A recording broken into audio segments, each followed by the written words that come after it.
নমস্কার, দেখছেন এবিপি আনন্দ। আপনাদের সঙ্গে আমি শুভ্রজিৎ। শুরু করছি সরগরম প্লাস। সরগরম প্লাসে শুভ্রজিতের সঙ্গে আমি দেবস্মিতা। কাটছে জট, আসছে বরাদ্দ। স্বাস্থ্য, শিক্ষা থেকে পরিকাঠামো একাধিক ক্ষেত্রে ডাবল ইঞ্জিনের গতিতে উন্নয়নের পথে সরকার। শূন্য পদ পূরণ থেকে শুরু করে নিয়োগে স্বচ্ছতা আনতে আসছে নতুন আইন। আর এরই মধ্যে আরজিকর ফাইলস খুলতেই তদন্তের আওতায় অভিজ্ঞ। এদিকে রাজ্য জুড়ে দুর্নীতি, তোলাবাজি, মারধরের অভিযোগে পরপর গ্রেপ্তার তৃণমূল নেতা। আর এই আলোচনায় আপনাদের দেখাবো শহরের গতি বাড়াতে 1.5 বছর ধরে আটকে থাকা চিংড়িঘাটায় মেট্রোর কাজ শেষের পথে। আমরা আলোচনা করব অবশ্যই সরগরম প্লাসে। তার জন্য স্টুডিওতে অতিথিরা রয়েছেন। তবে শুরুতেই যে প্রতিবেদন আপনাদের সামনে রাখবো, স্বাস্থ্যে উন্নয়নের ক্ষেত্রে যে জোর দিচ্ছে এই সরকার তা প্রমাণিত। জুলাই থেকেই আয়ুষ্মান প্রকল্পের কার্ড হাতে পাবেন এই রাজ্যের বাসিন্দারা। আজকে একেবারে নবান্ন থেকে এই ঘোষণা করেছেন মুখ্যমন্ত্রী শুভেন্দু অধিকারী। দেখুন, জুলাই মাস থেকে আয়ুষ্মান ভারতের কার্ড আমরা দিতে পারবো। জুলাই থেকে রাজ্যে চালু হয়ে যাচ্ছে আয়ুষ্মান ভারত প্রকল্প। 4 জেলায় নতুন মেডিকেল কলেজ গড়ে তোলার প্রস্তাব। উত্তরবঙ্গে এইমস হাসপাতাল। স্বাস্থ্য পরিকাঠামোয় পর্যাপ্ত কেন্দ্রীয় সাহায্য। পশ্চিমবঙ্গে স্বাস্থ্যক্ষেত্রে এভাবেই এগোচ্ছে ডাবল ইঞ্জিনের সরকার। শনিবার কেন্দ্রীয় স্বাস্থ্যমন্ত্রী জেপি নাড্ডার সঙ্গে ভার্চুয়াল বৈঠক করলেন মুখ্যমন্ত্রী শুভেন্দু অধিকারী। ছিলেন স্বাস্থ্য দফতরের কর্তারাও। সেই বৈঠকেই রাজ্যের স্বাস্থ্যক্ষেত্রের জন্য আলাদা রোডম্যাপ তৈরির ঘোষণা করলেন মুখ্যমন্ত্রী। একই সঙ্গে তিনি জানালেন, স্বাস্থ্যসাথী সুবিধা পাওয়া 6 কোটি মানুষকে আয়ুষ্মান ভারতের আওতায় আনা হবে। আশা করছি যে স্বাস্থ্যসাথী কার্ডের সঙ্গে যুক্ত এমন 6 কোটিরও বেশি আমরা যারা কার্ড হোল্ডার তাদেরকে আয়ুষ্মান ভারতে এক্ষুনি নিয়ে যেতে পারবো। পরে পরে এই সংখ্যা আরো বৃদ্ধি পাবে। 2019-এর লোকসভা ভোটের কয়েক মাস আগে আয়ুষ্মান ভারত চালু করে মোদী সরকার। কিন্তু মোদী সরকারের সঙ্গে সংঘাতের জেরে পশ্চিমবঙ্গে সেই প্রকল্পকে গ্রিন সিগন্যাল দেননি মমতা বন্দ্যোপাধ্যায়। বদলে তিনি চালু করেছিলেন স্বাস্থ্য সাথী। পালা বদলের পর এবার সেই কেন্দ্রীয় স্বাস্থ্য বীমা প্রকল্প আয়ুষ্মান ভারতের সুবিধে পেতে চলেছেন রাজ্যের বাসিন্দারা। যারা নতুন করে আয়ুষ্মান ভারতে যুক্ত হতে চান, স্বাস্থ্য সাথীতে যুক্ত হননি, তাদের ক্ষেত্রেও অপরচুনিটি থাকছে। আয়ুষ্মান আরোগ্য মন্দিরের বেনিফিট শুধু পশ্চিমবঙ্গে থাকা স্থায়ী বাসিন্দারা নন, প্রায় 1 কোটির কাছাকাছি পশ্চিমবঙ্গের স্থায়ী বাসিন্দা কর্মসূত্রে পেটের টানে বাইরের রাজ্যে আছেন বা এডুকেশন নেওয়ার জন্য বাইরের রাজ্যে আছেন, তারাও এই সুযোগ পাবেন। অবশেষে কেন্দ্রীয় স্বাস্থ্য প্রকল্প চালু হওয়ার ঘোষণায় খুশি সাধারণ মানুষও। পশ্চিমবাংলার মানুষের জন্য এটা আশীর্বাদ বলে আমি মনে করি। এর মধ্যেই তারা 500 কোটি টাকা পেয়ে গেছেন স্বাস্থ্য খাতে। এই সরকারকে অভিনন্দন জানাই।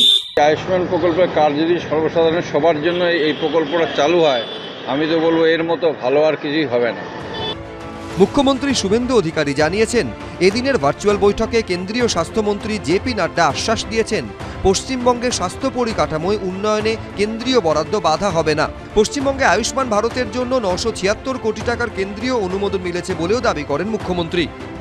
National health mission NHM Bharat সরকার 2103 কোটি টাকা আমাদেরকে স্যাংশন দিলেন এই ফাইন্যান্সিয়াল ইয়ারে।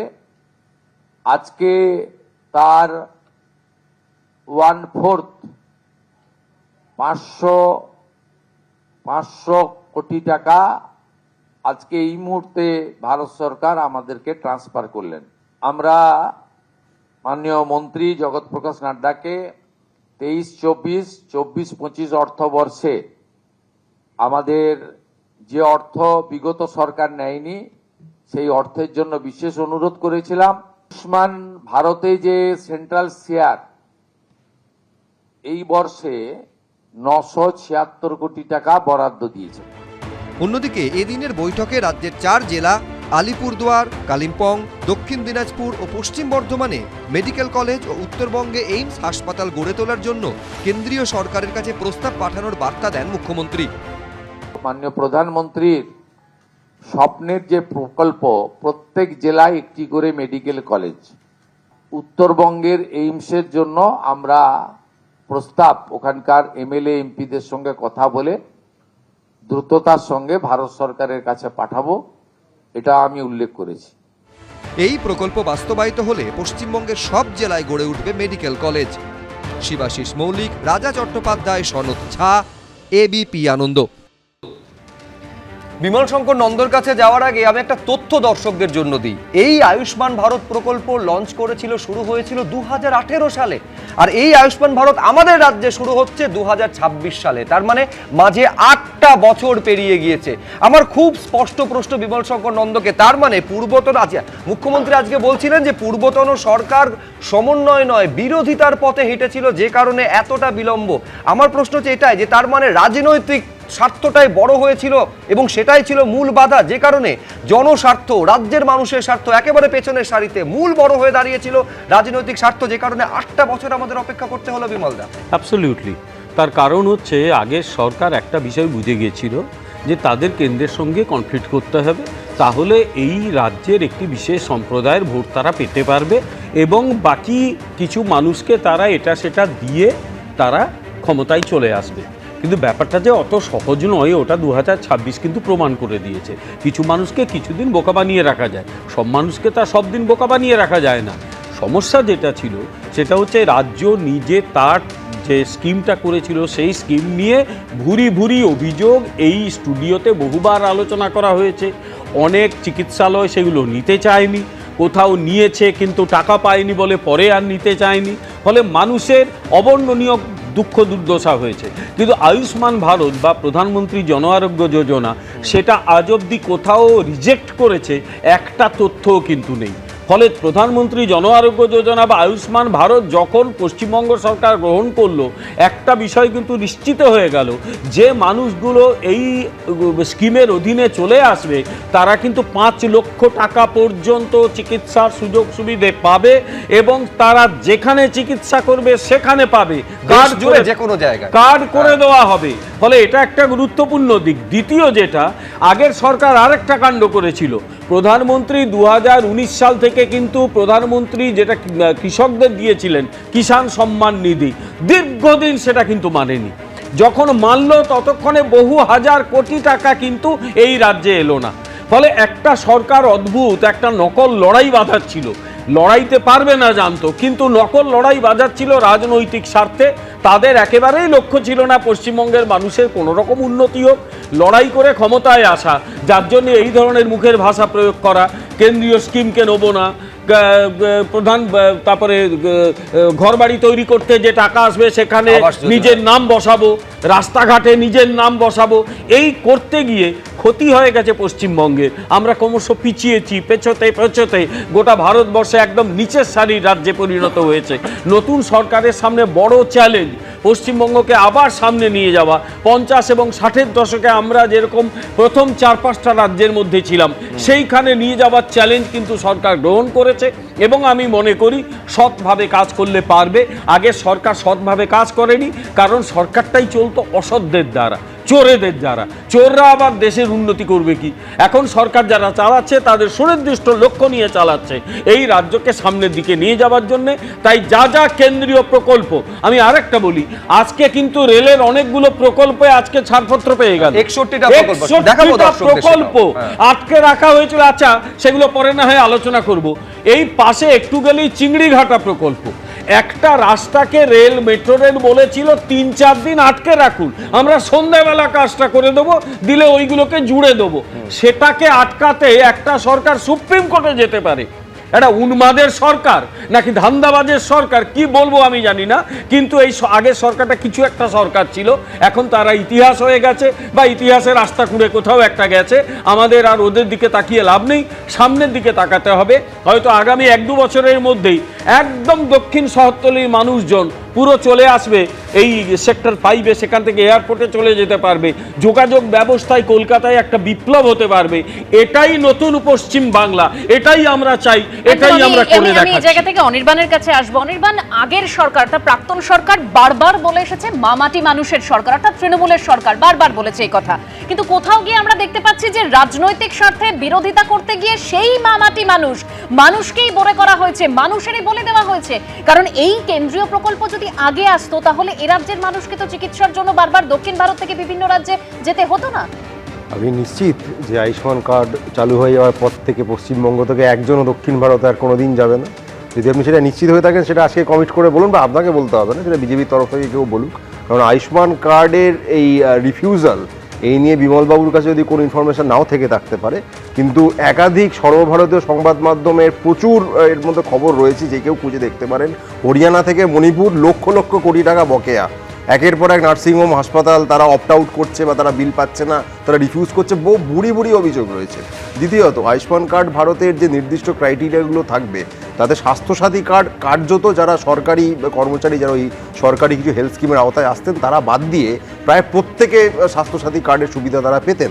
আজকে আয়ুষ্মান ভারত আসার পর তারা প্রত্যেকে পাবেন তো? নিরবিচ্ছিন্নভাবে সেই পরিষেবা বজায় থাকবে তো?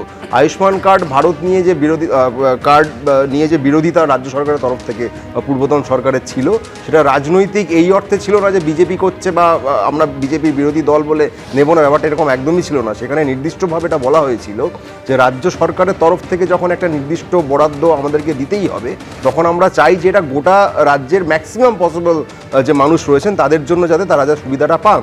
সেটা আয়ুষ্মান কার্ড ভারতের ক্ষেত্রে ছিল না, যে কারণে সেটা সেই সময় নেওয়া হয়নি, বরং রাজ্য সরকারের নিজের বরাদ্দ তহবিল থেকেই স্বাস্থ্যসাথী কার্ড স্কিম তারা চালু করেছিলেন। এবং সেসব দিয়ে আসি যে আমরা এখন দেখতে পাচ্ছি ইউনিয়ন সরকারের তরফ থেকে যাবতীয় বরাদ্দ যা এর আগের সরকার আটকে রাখা হয়েছিল, বিজেপি ক্ষমতায় আসা মাত্র তারা সেটা ছাড়তে শুরু করে দিয়েছে। অর্থাৎ এখানে রাজনৈতিক কারণে যদি বরাদ্দ আটকে দেওয়ার কোনো জায়গা থেকে থাকে সেটা বিজেপি করেছে, তৃণমূলের তরফ থেকে এরকম কোনো কাজ ছিল না।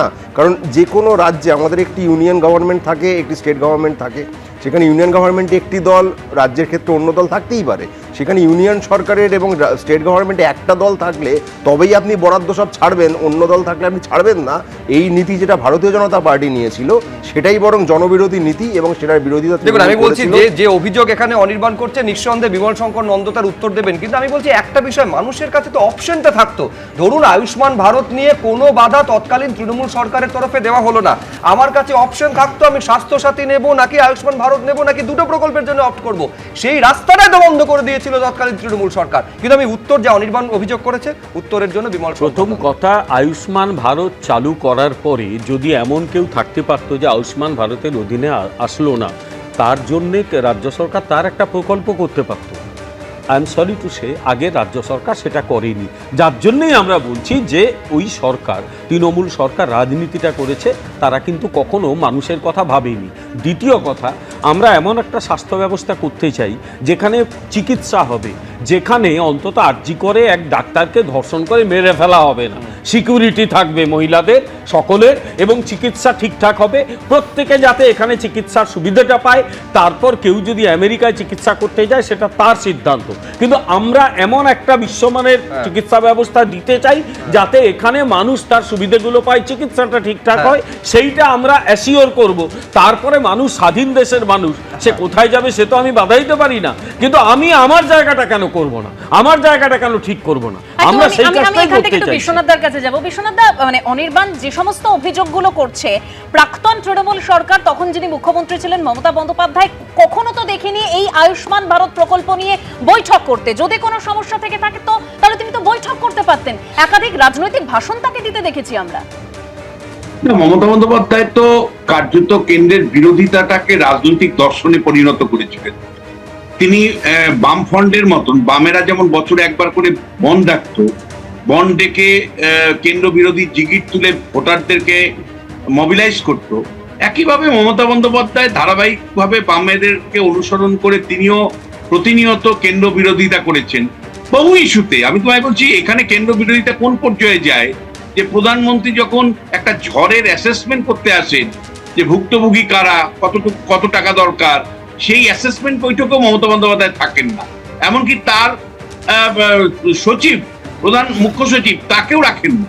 ফলে এইরকম লেভেলে যখন অসহযোগিতা হচ্ছিল দিনের পর দিন, একটার পর একটা কেন্দ্রীয় প্রকল্পের নাম আমি তোমারই বলতে পারি। আজকে মাননীয় মুখ্যমন্ত্রী জানালেন যে ঔষধি প্রায় 500-র কাছাকাছি নতুন করে প্রধানমন্ত্রীর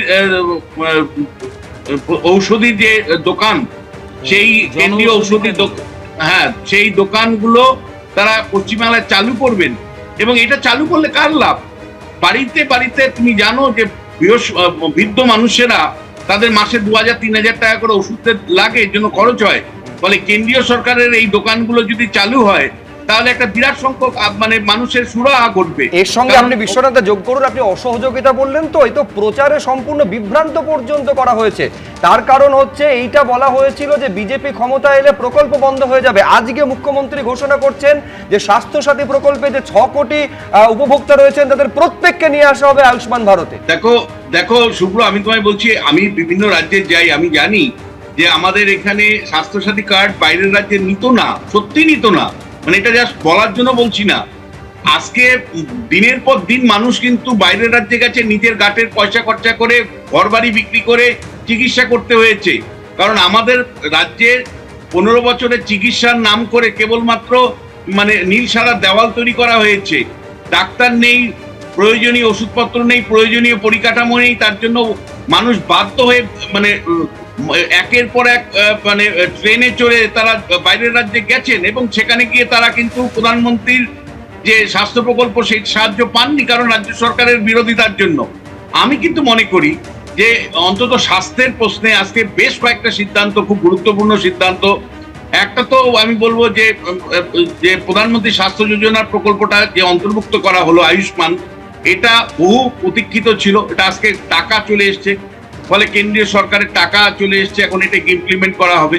এই কারণে এটা কার্ড দিতে হবে, তুমি জানো এটা কার্ড তৈরি হবে এবং কার্ড দিতে হবে। এই ব্যাপারে কিন্তু রাজ্য সরকারকে একটা ব্যাপক প্রচারের মধ্যেও আনতে হবে। রাজ্য সরকারের তরফ থেকে মুখ্যমন্ত্রী পরিষ্কার বলেছেন যে 6 কোটি মানুষ তার স্বাস্থ্য সাথীর নাম লিখানো ছিল, সেই তাদেরকে অন্তর্ভুক্ত করা হবে। আবার নতুন করেও এই কার্ডের অন্তর্ভুক্ত করা হবে, অর্থাৎ মানে পরিধিটা বাড়বে। নির্বাচনী প্রচারে তৃণমূল বারবার বলছিল যে পুরনো আমাদের প্রকল্পগুলো ওরা বাদ দিয়ে দিবে।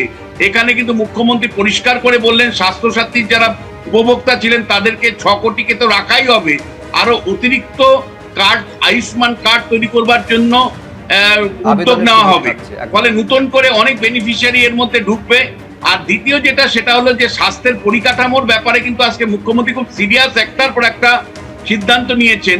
যে সিদ্ধান্তগুলো প্রত্যেকটা একদম বিশ্বনাথ গুরুত্বপূর্ণ সিদ্ধান্তের কথা বলছিলেন, যেরকম একদিকে আয়ুষ্মান প্রকল্প জুলাই থেকে এ রাজ্যের মানুষ সেই মানে সুবিধা পেতে চলেছেন, তারই পাশাপাশি মহিলাদের স্বাস্থ্য সুরক্ষা সেদিকেও নজর দিচ্ছে এ রাজ্যের বিজেপি সরকার।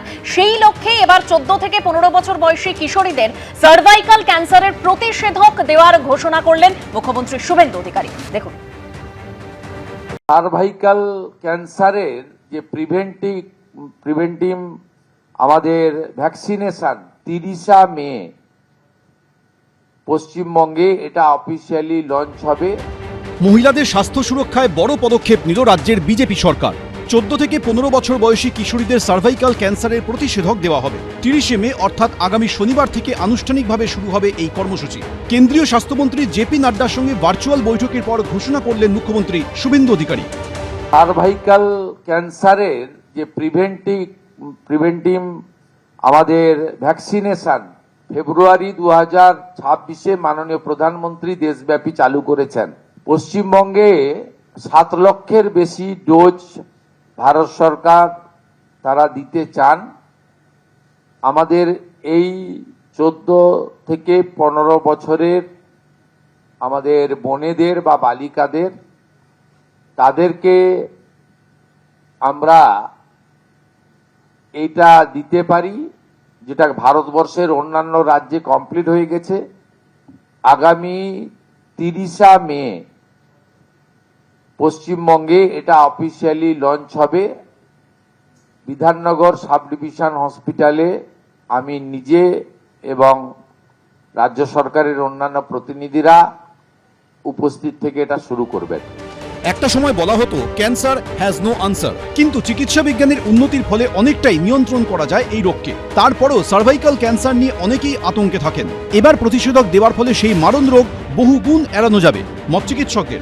এটা কিন্তু ভারতবর্ষের জন্য অত্যন্ত প্রয়োজনীয় ছিল। জরায়ুর মুখের ক্যান্সার এর প্রধানত কারণ হচ্ছে এই এইচপিভি। আমরা যদি এই ভ্যাকসিন দিতে পারি তাহলে কিন্তু প্রায় 95% ক্ষেত্রে এই ক্যান্সারকে অ্যাভয়েড করা যায়। সকলের জন্য বিনামূল্যে এই টিকাকরণ করা হবে, যাতে আমাদের বোনেরা আগামী দিনে তাদের সার্ভাইকাল ক্যান্সার থেকে তাদেরকে আমরা সুরক্ষিত রাখতে পারি।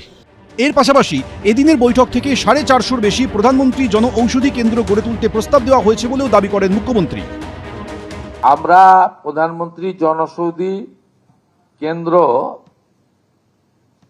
মোট 469টা করার প্রস্তাব ভারত সরকারকে দিয়েছি, যাতে block health centre, BPHC, sub division hospital এবং ডিস্ট্রিক্ট হসপিটাল কভার করবে।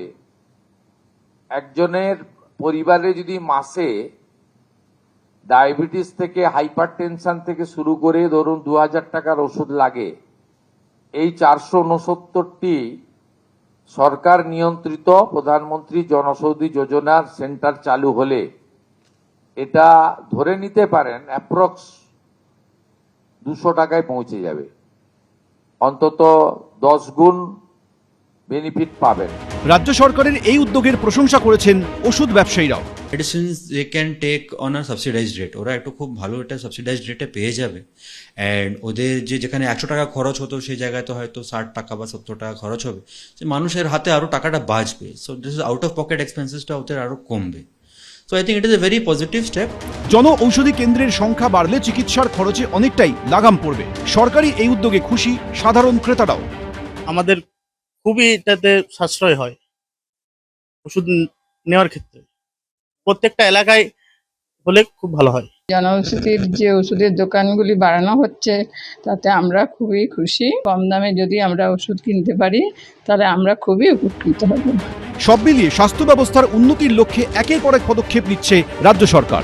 শিবাশিস মৌলিক, ঝিলম করঞ্জাই, পূর্ণেন্দু সিংহ, এবিপি আনন্দ। আমি এখান থেকে সমীর আইচের কাছে আসবো। সমীর দা, মানে যে সরকার অর্থাৎ প্রাক্তন তৃণমূল সরকার বারবার এটা বলে প্রচার করে এসেছে, বাংলার ঘরের মেয়ে, বাংলার নিজের মেয়েকে চায়, বারবার অর্থাৎ মহিলাদেরকে সামনে রেখে প্রচার করেছে, সেই মহিলাদের জন্য একাধিক প্রকল্পও করেছে, কিন্তু সেই জায়গায় এই যে একটা মারণ রোগ সার্ভাইকাল ক্যান্সার, তার প্রতিষেধকের জায়গাটা ঠিক করতে পারলো না। কারণ মহিলাদের যদি সুস্থ রাখতে হয় এই প্রতিষেধক বা এই টিকা দেওয়াটা তো জরুরি। এটা কেন্দ্রের প্রকল্প, সেটা নিয়ে রাজনীতি করা হয়েছে, মানে কোথাও গিয়ে শুধুমাত্র রাজনৈতিক স্বার্থে বিরোধিতা করাটাই লক্ষ্য ছিল। বিরোধিতা করা লক্ষ্য ছিল বলে আমি মনে করি না। আগের সরকারের তাদের উদ্দেশ্যটা কখনো সৎ ছিল না। যে কোনো প্রকল্প দেখো, একটু আগে আমরা শুনলাম যে জাস্ট চিংড়িঘাটায় মেট্রো রেলটাকে কত বছর আটকে রেখেছে, তার জন্য হাইকোর্ট গেছে, হাইকোর্ট থেকে অর্ডার দিল করতে দিতে হবে, সুপ্রিম কোর্ট গেছে। এই যে মানুষের উপকার হবে সেটা ওনাদের কাছে ফ্যাক্টর ছিল না। ওনাদের কাছে ফ্যাক্টরটা ছিল, এক তো আমরা কেন্দ্রীয় সরকারকে কোনো কৃতিত্ব নিতে দেব না, দ্বিতীয়ত আমরা দেখেছি যে সৌজন্য বোধ এটা আদৌ ছিল না। এবং মানুষকে এই যে মহিলাদের যা ভাতা ওনারা দিয়েছেন তার পেছনের উদ্দেশ্যটাই ছিল ভোট। একেবারে সরাসরি বলছি, উদ্দেশ্য ছিল ভোট, মানুষের ভালো করা। এই যে এই আগের সরকারও স্বল্প মূল্যে ওষুধ পাবে হসপিটালে করেছিল, পুরোটা করাপশানে ভর্তি, পুরো সিস্টেমটাই ছিল করাপশানে ভর্তি। এবং তুমি যেখানে তাকাবে, যেখানে গরিব মানুষ টাকা পেতেন না, কেন্দ্রীয় সরকারের গৃহ যোজনার যে টাকা সেটা 1,25,000 পেতে গেলে 25,000 টাকা আগে লোকাল তৃণমূল নেতাকে দিতে হবে। তো এইগুলো তো আমরা জানি, এগুলো নিয়ে আর মানে বিস্তারিত চর্চা করা সত্যি সত্যি কি প্রয়োজন আছে? দিনের পর দিন দেখেছি। এবং আজকে কেন ধরা পড়ছে, আজকে এই যে যেদিকে তাকাচ্ছে, এটা আমরা দীর্ঘদিন আমি নিজে টেলিভিশনে বলে এসেছি যে কিচ্ছু না, পাড়ায় পাড়ায় খালি তৃণমূলের কাউন্সিলর, তাদের যারা চামচা, বিধায়ক, সাংসদ, এদের সম্পত্তিগুলোকে জাস্ট হিসেব নিকেশ হোক, দিনের পর দিন বলে এসেছি। আজকে সেটাই প্রমাণিত যে পুলিশ কেন তাদেরকে অ্যারেস্ট করছে।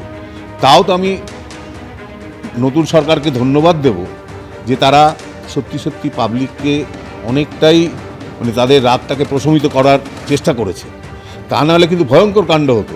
তার কারণ যে সরকারের সুপ্রিমো যে প্রকাশ্যে বলতে পারে যে 4 তারিখ বিকেলবেলাটা যাক, তারপরে দেখা যাবে কি করি মানুষের, তো এটা কোনো সরকারের উক্তি হলো? এরা করবে জনগণের ভালো কাজ, এরা খালি দেখে গেছে দিনের পর দিন। এই যে আমরা সেই সন্দেশখালী থেকে আরম্ভ করি, কেন এদেরকে বাড়তে দিয়েছে যে ভাই দিনের শেষে, বছরের শেষে, ভোটের সময় আমাদের ভোটটা এনে দাও। এদের উদ্দেশ্য ছিল খালি ভোটে জেতা, এবং শুধু ভোটে জেতা না, গোটা বাংলাটাকে লুট করেছে। লুট, যারা অনুষ্ঠানটা দেখছেন আপনারা খেয়াল করে দেখুন, প্রতিটা সেক্টরে তারা গোটা বাংলাটাকে লুট করে ফেলেছে, শেষ করে দিয়েছে। আমাদের মতো মানুষ, আমাদের কারোর কোনো কথা বলার ছিল না। গরিব মানুষ আজকে মুখ খুলছেন যে আমার এই করেছে তৃণমূলের নেতারা। এগুলো তো ফ্যাক্ট, এগুলো ফ্যাক্ট। কোনোদিন অ্যাকশন নিয়েছে? আরাবুল ইসলামের মতো লোককে বলতেন আমাদের রত্ন। ভোটের আগে আমি অবাক হয়ে গেলাম, আমাদের প্রাক্তন মুখ্যমন্ত্রী প্রকাশ্য জনসভায় বলছেন জ্যোতিপ্রিয় মল্লিক নাকি দারুণ ভালো মানুষ। শওকত মোল্লার ক্ষেত্রেও বলেছেন। হ্যাঁ, তো এবং এই যে একজন নেতা বা নেত্রী, তিনি যদি রাজ্যের ভালো চান, তিনি কখনো কি এই গুন্ডাগর্দিকে এরকমভাবে প্রমোট করবেন? গুন্ডাগর্দিকে প্রমোট করেছেন তার জন্য, এবং ভোটে জিতেছেন। তার 7.5 লক্ষ ভোটে জেতা ডায়মন্ড হারবারে। আজকে কেন জিতছে না? যেই ভোটটা একটু ফেয়ার হলো, হ্যাঁ, তখনই দেখা যাচ্ছে চেহারাটা অন্য। এবং আমি এখনও মনে করি এই যে হিন্দু ভোট গেছে লাস্ট ইলেকশনে, তার কারণটা ছিল আমাদের রাজ্যের প্রাক্তন মুখ্যমন্ত্রী যেদিন ধর্মতলার মঞ্চে দাঁড়িয়ে বলেছিলেন যে একটা বিশেষ সম্প্রদায় আছে যাদেরকে আমি আটকে রেখেছি, নাহলে 2 মিনিট লাগবে আরেকটা সম্প্রদায়কে শেষ করে দিতে। এই যে উস্কানিমূলক, এবং তখনই হিন্দুরা ইউনাইটেড হয়েছে, কারণ হিন্দুরা সত্যি সত্যি ভয় পেল যে এটা কি সত্যি হতে চলেছে। তো এই যে দুটো সম্প্রদায়কে উনি দিনের পর দিন ভয় দেখিয়েছেন, গরিবদেরকে ভুল বুঝিয়েছেন, 1000 টাকা দিয়েছেন, ট্যাক্স দিয়ে 1000 টাকা দিল একজন মহিলাকে, তার ছেলেটা চাকরি পেল। 1000 টাকা দিল একজন মহিলাকে, তার এগেনস্টে যতগুলো ট্যাক্স নিতেন উনি জানতেও পারলেন না যে উনি কত হাজার টাকা তার পরিবার থেকে বেরিয়ে যাচ্ছে। তো এইগুলো তো নাহলে কোনো মুখ্যমন্ত্রী বলতে পারেন আপনারা সিগারেট খান, রাজস্ব বাড়বে, এটা যার উদ্দেশ্য, এটা কোনো সুস্থ মস্তিষ্কে রাজ্য পরিচালনার নিদর্শন ছিল কোনো কালই ছিল না। এবং আমি বলছি ইতিহাসে বদনামের সাক্ষী হয়ে থাকবেন উনি।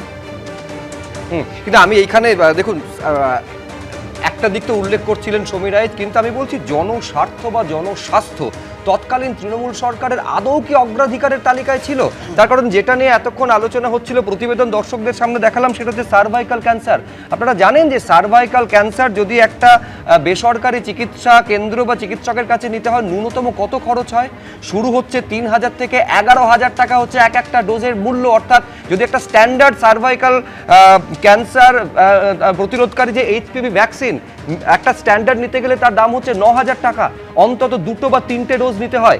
আপনি বলুন যে একটা খেটে খাওয়া মানুষের, দিন আনা দিন খাওয়া মহিলা, তিনি কি করে নিজের রোগ প্রতিরোধটা জন্য এই ভ্যাকসিনটা নিতে পারবেন? প্রশ্ন হচ্ছে যে সরকারি পরিষেবার মধ্যে বিনামূল্যে যে সুযোগটা দেওয়া হয়েছিল, কেন্দ্র দিচ্ছিল, এতদিন পর্যন্ত সেটা নেওয়া হচ্ছিল না কেন অনির্বাণ? এতদিন পর্যন্ত বঞ্চনা করা হলো সাধারণ মানুষকে, এই রাজ্যের মহিলাদের। এরপরে তুমি বলবে কিভাবে যে আসলে নারী স্বার্থ, মহিলাদের স্বার্থ, ঘরের মেয়ে, বাংলার মেয়ে, তার জন্য প্রচার করা এটা কি আদৌ সাজে? এটা কি দ্বিচারিতা নয়? আচ্ছা, প্রথম থেকে শুরু করি। সেটা হচ্ছে আয়ুষ্মান ভারত নিয়ে যখন এত কথা হচ্ছিল, যে বিভিন্ন জায়গায় একটু বোধহয় বিশ্বনাথ দা বলছিলেন যে অন্য রাজ্যে গেলে স্বাস্থ্যসাথী কার্ড কেউ নিত না। হ্যাঁ, সেটা ঠিক, রাজ্য সরকারের প্রকল্প, অন্য রাজ্যে নিত না। আয়ুষ্মান ভারত কার্ড নয়ডাতে বিজেপির মন্ত্রীর নিজের নার্সিংহোমেই নেয় না। এটা খবর আছে, তোমরা দেখাবে না, অন্য বাধ্যতামূলক ব্যাপার আছে, সেটা আলাদা কথা, কিন্তু এর খবর আছে, যেগুলো খুঁজলে পেয়ে যাবেন। সুতরাং আয়ুষ্মান ভারতে as of 2025 August 2025 1.25 lakh crore টাকা বকেয়া রয়েছে। এটা খবরে রয়েছে, এটা কোনো আমরা বানিয়ে ঠানিয়ে কিছু বলছি না, যেগুলো খুঁজলে পেয়ে যাবে। অনির্বাণ, আমি বলছি এটাও সমানভাবে উল্লেখ করতে হবে। এই স্বাস্থ্য সাথী কার্ড নিয়ে এই রাজ্যে ভরি ভরি অভিযোগ। একের পর এক বেসরকারি হাসপাতাল তারা স্বাস্থ্য সাথী কার্ড প্রত্যাখ্যান করেছে, জানিয়ে বারে বারে খোদ একেবারে শীর্ষ সরকারকে, তৎকালীন সরকারকে বারে বারে স্বাস্থ্য সাথী নিয়ে বার্তা দিতে হয়েছিল। সেটা মুখে বলা হয়েছিল, বাস্তবে তার প্রতিফলন কতটা দেখা গেছে সে নিয়েও হাজারো প্রশ্ন রয়েছে। আয়ুষ্মান ভারত নিয়েও হাজারো নয়, লক্ষ প্রশ্ন আছে, সেটা যদিও তুমি করবে না তাই আমি বলে দিলাম। দ্বিতীয় কথা, এইমস এর প্রসঙ্গ উঠছিল। না, আচ্ছা ঠিক আছে, বলে নি আমার কথা, তুমি আবার ওরকম করছো না। সুদীপ্ত গুহ বিজেপি নেতা, ঠিক আছে, তিনি নিজে তার ফেসবুক পোস্টে কল্যাণীতে যে এইমস আছে সেখানকার চিকিৎসার চূড়ান্ত অব্যবস্থানে একের পর এক পোস্ট করেছেন। এটা আমরা কেউ বলছি না, এইমসে নিশ্চয় রাজ্য সরকারের কোনো ভূমিকা নেই। সুতরাং যে কোনো সরকারি স্বাস্থ্য ব্যবস্থার ক্ষেত্রে দেখুন, উন্নতি হোক, সাধারণ মানুষ চিকিৎসা পান, বিমলদা যেটা বললেন আমরা বিশ্বমানের করার চেষ্টা করব, আমি তাতেও সমর্থন জানাচ্ছি। একজন সাধারণ মানুষ হিসেবে আমি চাই যে সরকারি স্বাস্থ্য ব্যবস্থার চূড়ান্ত উন্নতি হোক, কিন্তু রাজনৈতিক স্বার্থে শুধুমাত্র পূর্বতন সরকারকে বদনাম করবার জন্য নিঃসন্দেহে সমস্ত উত্তরটা বিমল শঙ্কর নন্দ বিজেপির মুখপাত্র আছেন তিনি দেবেন, কিন্তু আমার যে প্রশ্নটা ছিল যে সার্ভাইকাল ক্যান্সার নিয়ে এই রাজ্যের যে বালিকা থেকে শুরু করে মহিলাদের সঙ্গে কার্যত বঞ্চনা করা হয়েছে, এটা কি কারণে করা হলো, সেটা কি রাজনৈতিক স্বার্থ নয়? এই প্রশ্নটা কিন্তু সচেতনভাবে অনির্বাণ এড়িয়ে গেল। না উত্তরটা আমি শেষ করিনি, এখন উত্তরটা শেষ করিনি। তুমি বললে যে স্বাস্থ্য ব্যবস্থার ক্ষেত্রে দেওয়া যেতে পারে না, তুমি তার মধ্যে 13 বার আমাকে ইন্টারাপ্ট করার তো সময় নাই পেলাম কোথায়। এবার এক্ষেত্রে পূর্বতন সরকার সরকারি স্বাস্থ্য ব্যবস্থার ক্ষেত্রে তুমি বলছিলে যে 9,000 বা এই স্ট্যান্ডার্ড 9,000 টাকা পার ডোজ। হ্যাঁ, ধরো এমআরআই করতে গেলে বেসরকারি ক্ষেত্রে কত টাকা লাগতো বা কত টাকা লাগে ইন জেনারেল, এই পূর্বতন সরকার সরকারি ক্ষেত্রে এমআরআই, আমি জাস্ট একটা এক্সাম্পল বললাম, সেটা বিনামূল্যে হতো। এখনো যদি হয় সেটা আমরা স্বাগত জানাবো, সেটা বিনামূল্যে হতো, ওষুধ বিনামূল্যে দেওয়া হতো, গোটা চিকিৎসাটা বিনামূল্যে হতো। এখন কি হবে আমরা জানি না। সেটা দেওয়া তুমি যে উদাহরণগুলো অনির্বাণ জানছো, সেই জায়গায় তো মানে মানুষের প্রশ্ন, মেয়েদের প্রশ্ন থাকতেই পারে, মহিলাদের প্রশ্ন, যে এই সার্ভাইকাল ক্যান্সারের প্রতিষেধকটা তাহলে কেন দেওয়া হলো না? সরকার তো দয়া করছে না, সরকারের তো কর্তব্য মানুষকে সেই পরিষেবাগুলো দেওয়া। এবারে বলি সার্ভাইকাল ক্যান্সার, এটা যে কোনো একজন ডাক্তার বাবুকে আপনারা জিজ্ঞেস করুন, সার্ভাইকাল ক্যান্সার কিন্তু যেভাবে ছড়াচ্ছে সেটা খুব বিপজ্জনকভাবে ছড়াচ্ছে মহিলাদের মধ্যে, এবং কেন্দ্রীয় সরকার সেটা আজকের নয় 2 বছর আগে থেকেই সেই ব্যাপারে উদ্যোগ নিতে শুরু করে, এবং মহিলাদের সচেতন করার জন্য মূল যে লক্ষ্যটা নেওয়া হয় যে এটা টিকা প্রদান করা হবে। এই টিকার দামটা প্রচণ্ড বেশি, 9,000 টাকা দাম, 3টে টিকা সম্ভবত নিতে হয় 27,000 টাকা। একদম সাধারণ খেটে খাওয়া মানুষের পক্ষে 27,000 টাকা দেওয়া সম্ভব নয়। তার জন্য যেটা দরকার সেটা হচ্ছে শিবির করে বা অন্য কোনোভাবে হাসপাতালের মাধ্যমে এই টিকাটা দেওয়া, মানুষের মধ্যে চেতনা তৈরি করা, তোমাদের 14-15 বছরের মেয়েদের নিয়ে গিয়ে টিকাটা দাও, তাহলে অন্তত এই অসুস্থতার হাত থেকে বেঁচে যাবে। দুঃখের কথা হচ্ছে আগের যে শাসক দল বা আগের সরকার, তারা বাংলার নিজের মেয়ে বলতে শুধুমাত্র বুঝতো মমতা ব্যানার্জিকে। আরে মমতা ব্যানার্জি ছাড়াও আরো কোটি কোটি মেয়ে আছে, অসহায় মেয়ে, যারা এরকম চুরি করতে পারে না, তারা গরিব মানুষ থেকে আসে, তারা টালির চালাকে দেখিয়ে ক্ষমতায় বৃত্তে আসতে পারে না, তারা কিন্তু সরকারের দিকে তাকিয়ে থাকে। আর ওয়েলফেয়ার গভর্নমেন্ট হিসেবে, ওয়েলফেয়ার স্টেট হিসেবে সরকারের দায়িত্ব তাদের পাশে দাঁড়ানো। আগে সরকার সেটা করেনি, বর্তমান সরকার সেটা করছে, বিনে পয়সায় দিচ্ছে। আর একটা কথা বলে শেষ করি, আমি একবার নির্বাচনের আগে কিছু ডেটা কালেকশন করতে নন্দীগ্রামে গিয়েছিলাম। ওখানকার সুপার স্পেশালিটির নাম ছিল সুপার রেফারেল হসপিটাল। কেউ গেলে ইয়েতে পাঠিয়ে দিত, তমলুকে চলে যাও, ওখানে চিকিৎসা হবে। না, আপনি নন্দীগ্রামের কথা বলছেন, আমি উত্তরবঙ্গে বালুরঘাটে আমি কয়েকদিন আগেই শুনছিলাম যে সুকান্ত মজুমদার বলছেন যে বালুরঘাটে যদি কোনো প্রয়োজন এমার্জেন্সি হয়, কোনো বড় হাসপাতাল নেই, এসএসকেএমে পাঠাতে হয়। কিন্তু আমি এইখানে আমি গতকালই ঝাড়গ্রাম জেলা নয়াগ্রামে গিয়েছিলাম, ওখানেও একটা সুপার স্পেশালিটি হসপিটাল আছে। এতদিন তারাও মেদিনীপুরে পাঠাতো, এখন কিন্তু পরিস্থিতি বদলানো শুরু হয়েছে, স্থানীয় মানুষজন বলছে, এবং সেটা সরকার থেকে বলছে যে হ্যাঁ এবার সত্যিকারের সুপার স্পেশালিটি হসপিটালগুলোতে চিকিৎসা পাওয়া যাবে। দেখা যায় জানেন, যে কোনো দিন হাওড়া স্টেশনে যাবেন এবং দক্ষিণ ভারতগামী ট্রেনগুলোর একবার ছবিটা দেখবেন, শুধু কিভাবে দক্ষিণ ভারতে মানুষ চিকিৎসার জন্য যাচ্ছে, এটা একদম একেবারে একটা ধারাবাহিক ছবি। গত কয়েক বছরে এই একই ছবি, একই ভিড় প্রবাহ, এটা উড়িষ্যাকে লক্ষ্য করে দেখা গেছে। মানুষ আরো ভালো এখানে বলতে পারবেন মেদিনীপুরের বাসিন্দা বিমল শঙ্কর নন্দ, যে কি সংখ্যায় মানুষ ওই পূর্ব মেদিনীপুর হয়ে উড়িষ্যা যাচ্ছে বেটার ট্রিটমেন্টের জন্য। বিভিন্ন দোকানে বাংলা সাইনবোর্ড দেখতে পাবেন, সব বাঙালিরা যায় ওখানে। সবচেয়ে বড় কথা, আমাদের ছোট ভাই ও বলল অনির্বাণ যে ট্রিটমেন্ট খুব ভালো হচ্ছিল, আমরা পলিটিক্যাল কথা বলছি। সত্যি সত্যি আপনারা ভাবুন, যারা ভুক্তভোগী, যে সরকারি কলেজে এমআরআই নাকি বিনা পয়সা করা হতো। আরে তুই একটা সাধারণ কোনো কিছু দেখতে গেলে বা একটা অপারেশন করতে গেলে তার 6 মাসের আগে ডেট ছিল না, ডেট পাওয়া যেত না, সেই ডেটটা পেতে গেলে আবার দালাল ধরতে হতো। একটা পিজি হসপিটালের থেকে ভাঙ্গুর নিউরোলজিতে নিতে গেলে তার জন্য 2,000 টাকা 3,000 টাকা খালি অ্যাম্বুলেন্স, মানে অর্থাৎ একই কম্পাউন্ডের মধ্যে ওইখানে যেতে খালি পেশেন্টকে নিয়ে যাবে 1,500, 2,000, 3,000 টাকা, এগুলো দিনের পর দিন। এবং এই সিন্ডিকেট, অ্যাম্বুলেন্সের সিন্ডিকেট কারা চালাতো? স্বাস্থ্য ব্যবস্থার উন্নতি, এটাকে উন্নতি বলে? আমি একেবারে ব্যক্তিগত অভিজ্ঞতা থেকে বলছি, আমার একজন পরিচিত এই শহরের একেবারে নামকরা একটা সরকারি হাসপাতালে ডিজিটাল এক্স-রে করাতে গেছিলেন, 3 মাস পর তার ডেট দেওয়া হয়েছে। আমি প্রশ্ন হচ্ছে, যদি এক্স-রে করতে 3 মাস লেগে যায় তাহলে তার ট্রিটমেন্টটা হবে কখন? আমি এইখানে দর্শকদের সামনে দেখুন, স্বাস্থ্য পরিকাঠামো, স্বাস্থ্য ব্যবস্থা এইসব নিয়ে আলোচনা হচ্ছিল।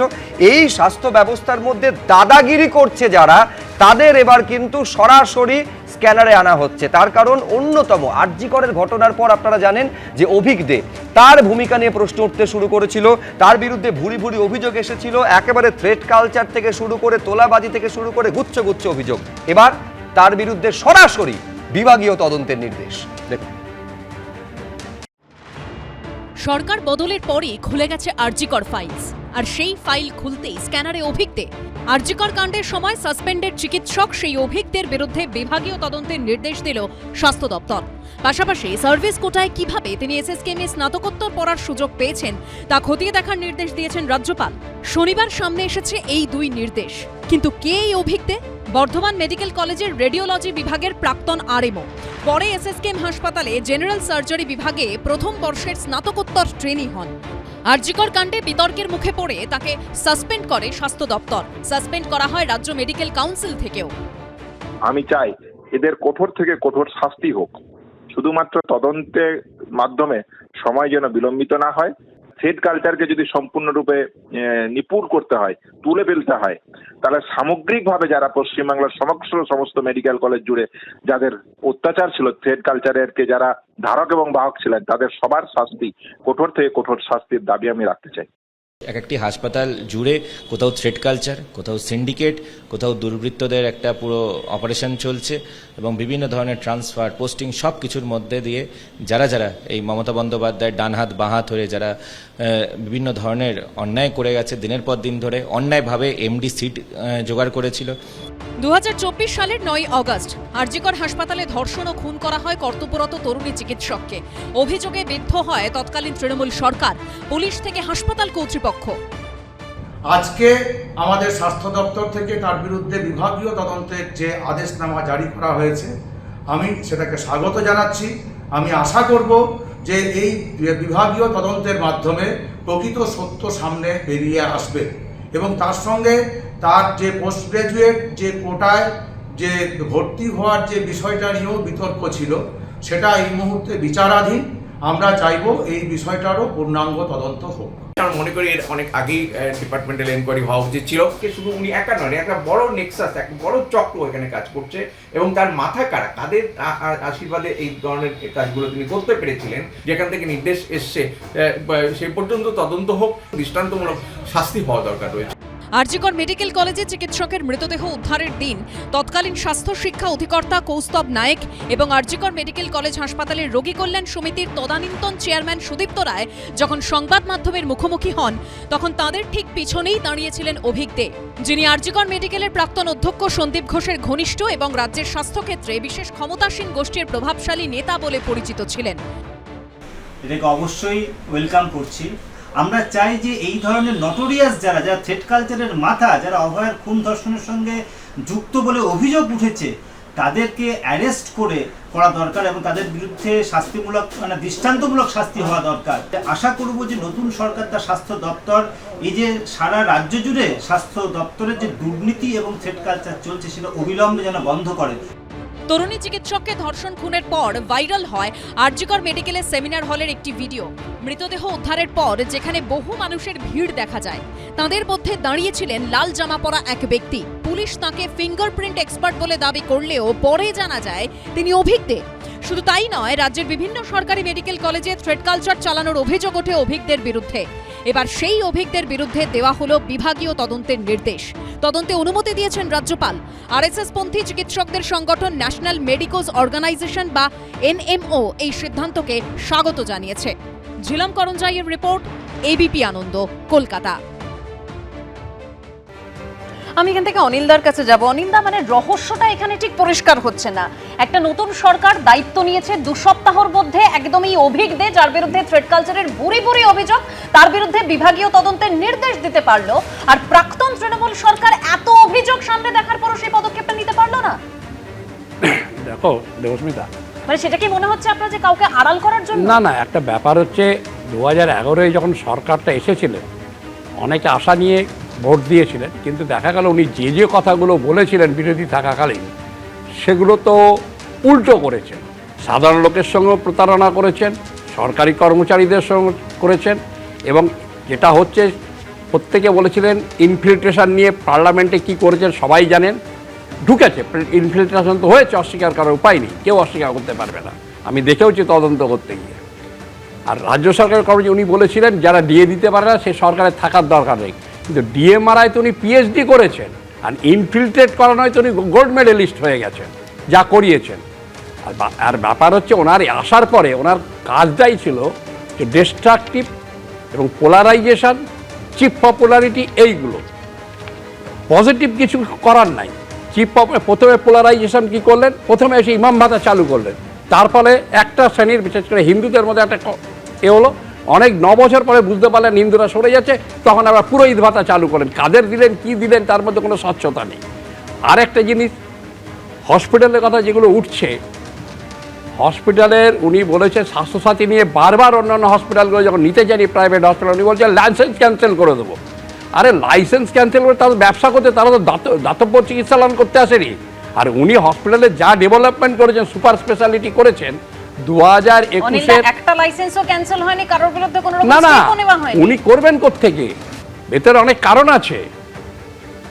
অ্যাপোলো হসপিটাল কেন আমাদের ওয়েস্ট বেঙ্গল হেলথ স্কিম থেকে বাদ গেছে সেটা তোমরা কেউ জানো না, আমরা জানি, এবং আমি কি করে খুলেছে সেটাও আমি জানি আগুন লাগার পরে।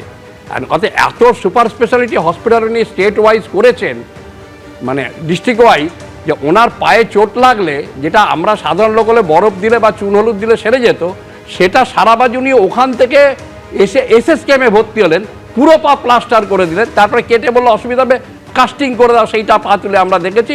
2রা মে যখন ইলেকশন রেজাল্ট আমরা বলেছিলাম রেজাল্ট যখন বেরোবে সেই দিন, তার আগে ওটা পার সারবে না। তারপর সেই এসএসকেএমে আবার ভুল চিকিৎসা হয়েছে বলে অভিযোগ, ভুল চিকিৎসা হয়েছে। এসএসকেএমে তো কি চিকিৎসা হয় দেখুন, মুখটা কিরমায় পুড়েছে সাধারণ লোকেরা। পুলিশ অ্যাডমিনিস্ট্রেশন নিয়ে তো আমি বারবার বলেছি যে একটা কবরে পাঠিয়েছেন, এবং সিভিল অ্যাডমিনিস্ট্রেশন লোক কীভাবে শেষ করেছেন, একজন মুখ্য সচিবের পেনশন আটকে গেছে, পাননি আর পাবেন না, একজন স্বরাষ্ট্র সচিবের 20,000 টাকা ফাইন হয়েছে, একজন থানার ওসি ফলস কেস করার জন্য 2 লক্ষ টাকা ফাইন হয়েছে, কতগুলো সন্দেশকারীর ওই অঞ্চলের একজন অফিসারকে পুলিশ অফিসার বলেছে আপনি কেস করলেও চার্জশিট দিতে পারবেন না without leave of the court. আর কতগুলো আইপিএস অফিসার কী অবস্থা হয়েছে বলুন তো। এনারা অনেকের আমার ডিসি ছিলেন, এবং আমরা যখন ইম্পার্শিয়াল ডিসিশন নিয়েছি এবং সরকারের তৎকালীন সরকারের এগেনস্টেই গেছে, তখনও কিন্তু ওরা আমাদের ডিসকারেজ করেননি, বলে ওয়েল ডান, জানা ঠিক করেছে, গন্ডগোলটা হয়নি, এটা বেঁচে গেছো। আলাম স্যার এই হয়েছে, কিন্তু বলে ঠিক আছে। তাদের আজকে গায়ে স্টিগমা লেগে গেল কি জন্য, কার মিস গভর্নেন্সের জন্য, কাকে খোসামত করতে গিয়ে কী দরকার ছিল ওখানে। যারা আমি তাদের অনেক খুব পেশেন্সলি, ওনারা খুব পেশেন্ট ছিলেন এবং খুব একাডেমিক বুকিস লোক, অনেকে ভালো ডিসিশন নিয়ে আছে, প্রত্যেকের গায়ে স্টিগমা লেগেছে। ওই আমরা যখন 35 বছর চাকরি করছি কোনোদিন না আমাদের বলেননি কেউ যে অমুক কংগ্রেস অন্য দল করছে অতএব তাদের কেস দিয়ে এনে তাকে এই কেসে সিপিএম করাও, আমাদের কেউ বলেননি, আমরা করিও নি, কিন্তু এখানে তো হয়েছে। এবং তারপরে খুনের আসামি আমরা তোমাদের চ্যানেলেই বলেছি, এইখানেই সুমনদে ছিলেন, ওই ডায়মন্ড হারবার মডেল একজন পুলিশ অফিসার খুনের অভিযুক্ত, হাইকোর্ট এবং দেশের মহামান্য শীর্ষ আদালত তাকে বেল দেননি, সে ওখানে এসে কার সঙ্গে কি মিটিং করলো ওই 3 স্টার হোটেলে ডায়মন্ড হারবারে, আর ওয়াশিং মেশিনের কথা বলেন, এমন ওয়াশিং মেশিন ওখানে আছে যে পুলিশ খুনের অভিযুক্ত পুলিশের কর্ডনে প্রেস ব্রিফিং করে চলে গেল, কেসের আর তাকে ধরা হচ্ছে না। এরকম তো বহু ঘটনা, পুলিশের খুন করেছেন, কেস লেখার জন্য chief of the police for overnight transfer হয়েছেন। পার্ক স্ট্রিট কেসে কি হয়েছে, madam Damayanti Sen, respected madam Damayanti Sen IPS, উনি সেই দময়ন্তী সেনকে আবার কমিশন গঠন করে একেবারে সেখানে সদস্য সচিব করা হয়েছে। কি ঘটেছে আমি এখানে আমি এখানে বিমল বলে দিলেন, সরিয়ে দিলেন ডিআইজি ট্রেনিং করে। কোনোদিন কোনো জিনিস আনার্স করতে চাননি, ঘটনাটা কি ফ্যাকচুয়াল জিনিস জানতে চাইনি, আমাকে তোয়াজ করো। আর যেটা বলছেন চিংড়িঘাট, এগুলো তো ডিস্ট্রাকটিভ, এমন একটা অপোজিশন করতে গিয়ে এমন করেছেন, যেটা অনিলদা বলছেন যে একের পর এক দৃষ্টান্ত তুলে ধরছেন এবং কিভাবে সত্যিকে আড়াল করার জন্য ধামাচাপা দেওয়ার নিরন্তর প্রচেষ্টা করা হয়েছে তৎকালীন তৃণমূল সরকারের আমলে। এই তথ্যগুলো এক একটা দৃষ্টান্ত ধরে তুলে ধরার চেষ্টা করছিলেন অনিল জানা। কিন্তু আমি এইখানে যেহেতু একেবারে অভিজ্ঞকে নিয়ে আমরা এই আলোচনার অংশটাতে আসছিলাম, আমি বলছি বিমলদা, অভিক দে বা অভিক দে রা এরা তো ধরুন একটা সিস্টেমের অংশ। যখন আরজি করের ঘটনাটা হয়, যখন অভয়াকাণ্ড হয়, তখন একের পর এক সরকারি হাসপাতালে কিভাবে এই থ্রেট কালচার বলুন বা এই যে একটা Uttarbanga lobby, north Bengal lobby বলে একটা বিষয় সামনে এসেছিল, কিভাবে সেটা সরকারি হাসপাতালগুলোতে একেবারে মৌরসি পাট্টা চালাতো, সেইটা তো সামনে এসেছিল। আজকে অভিজ্ঞদের বিরুদ্ধে তদন্ত হচ্ছে। মূল বিষয় হচ্ছে এদের তো মাথার ওপরে কেউ না কেউ রয়েছেন, সেই পর্যন্ত তদন্তকারীরা যেতে পারবেন তো? মৌরসি পাট্টার একটা উদাহরণ দিই। একজন বিখ্যাত চিকিৎসক, তার মেয়ে দক্ষিণ ভারতের প্রাইভেট মেডিকেল কলেজে পড়তেন, তাকে এখানে সেই মেয়ে দুটোকেই এখানে এনে সরকারি মেডিকেল কলেজে কে ভর্তি করেছিল? হয় কখনো? করা হয়েছে তৃণমূলের আমলে। ফলে এরা কোনো আইন মেনেছে কোনোদিন? এই যে কলেজে শিক্ষক বদলি, কোনো আইন মেনেছে কোনোদিন?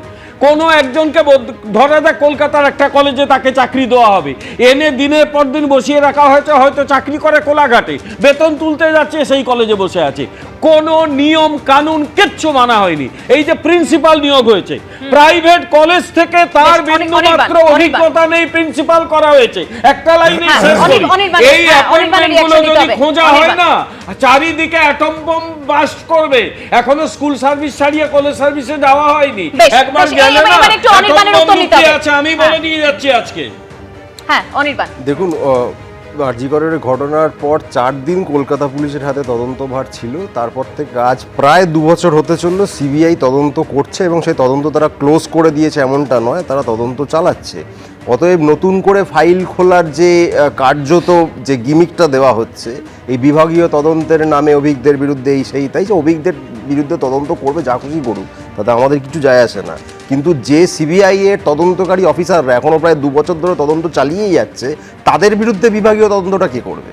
আজকে যদি আপনাদের আরজি করের এই ঘটনার তদন্ত নিয়ে পূর্বতন সরকারের অধীনস্থ কলকাতা পুলিশের তদন্তকারী অফিসারদের নিয়ে এত প্রশ্ন থাকে, সমালোচনা থাকতেই পারে, আপনাদের অধিকার আছে, তাহলে প্রায় 2 বছর ধরে সিবিআই এর মুখ্য তদন্তকারী অফিসারের আন্ডারে চলা তদন্ত, যেটা নিয়েও আপনারা স্যাটিসফাইড নয় বা বলা ভালো অভয়ের মা নিয়েও স্যাটিসফাইড নন, তাদের বিরুদ্ধে বিভাগীয় তদন্তটা কেন হবে না? কারণ সিবিআই ডাইরেক্টলি আসে পিএমওর আন্ডারে, প্রাইম মিনিস্টার্স অফিস সিবিআই এর হচ্ছে নিয়ন্ত্রণকারী সংস্থা। তাহলে সেই জায়গা থেকে দাঁড়িয়ে যদি অভিজ্ঞদের বিরুদ্ধে তদন্ত হয়, এই আরজি করের তদন্ত সিবিআই তরফ থেকে বোধহয় সীমা পাহুজা সম্ভবত করছেন, তাহলে তার বিরুদ্ধে কেন তদন্ত হবে না? কিছু বলছো না, এই সিবিআই আমি জানি নতুন কিছু আমি বলছি না, আপনারা কেন তুলছেন না?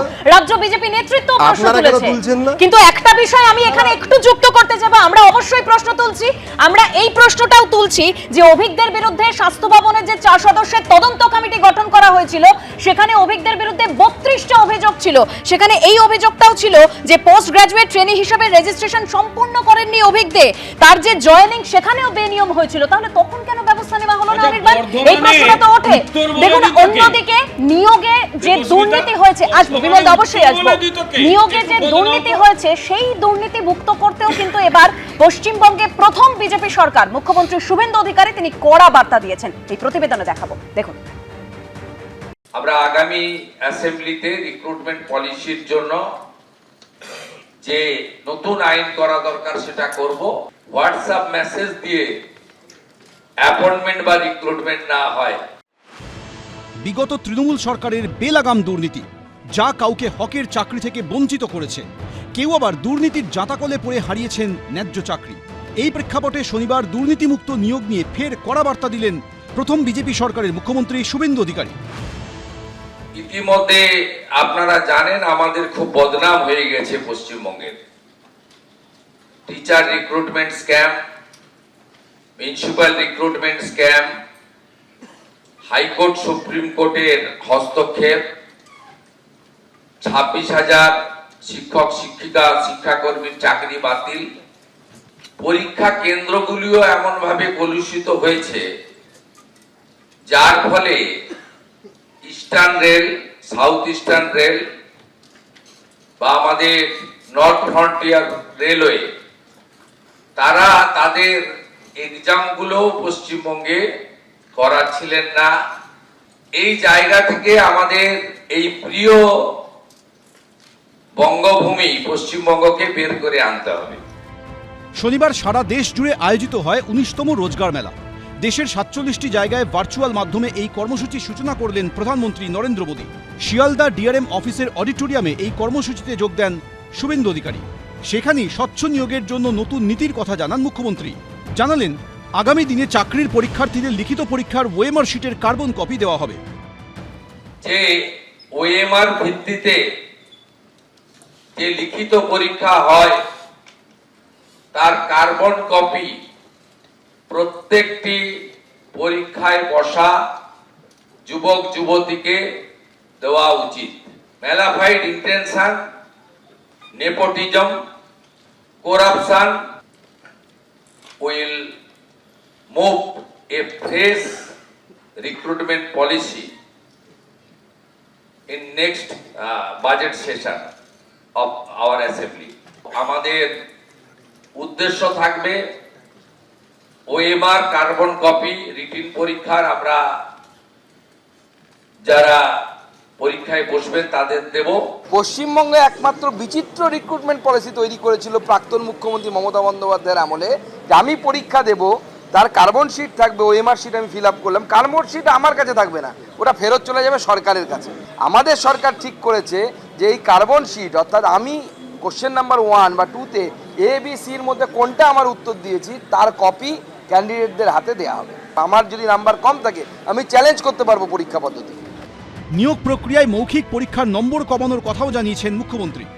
ভাইভাতে মিনিমাম নাম্বার রাখা উচিত। আমরা চাই স্বচ্ছতার সঙ্গে লিখিত পরীক্ষা, আমরা চাই একাডেমিকের মূল্যায়ন, ইভ্যালুয়েশন, আমরা চাই যে ওরালের নাম্বারটা একটু কম করে স্বচ্ছতার সঙ্গে যাতে আগামী দিনে রিক্রুটমেন্ট হয়। সরকার বা মুখ্যমন্ত্রী একটা কথা বলেছেন, সেটা শুনতে ভালো লেগেছে, কিন্তু সেটা আদৌ কার্যকর হবে কিনা, ঠিকভাবে পালিত হবে কিনা, বিজেপির অন্যান্য রাজ্য বা অন্য কোথাও তো সেগুলো পালিত হয়নি, ঘুরে ঘুরে অভিযোগ। তো ফলে সেটা হচ্ছে কিনা সেটা সময় উত্তর দেবে। আশ্বাস মিলেছে এবার দ্রুত বাস্তবায়ন চাইছেন চাকরি প্রার্থী ও যোগ্য চাকরিহারারা। অরিত্রিক ভট্টাচার্য, হিন্দল দে, এবিপি আনন্দ।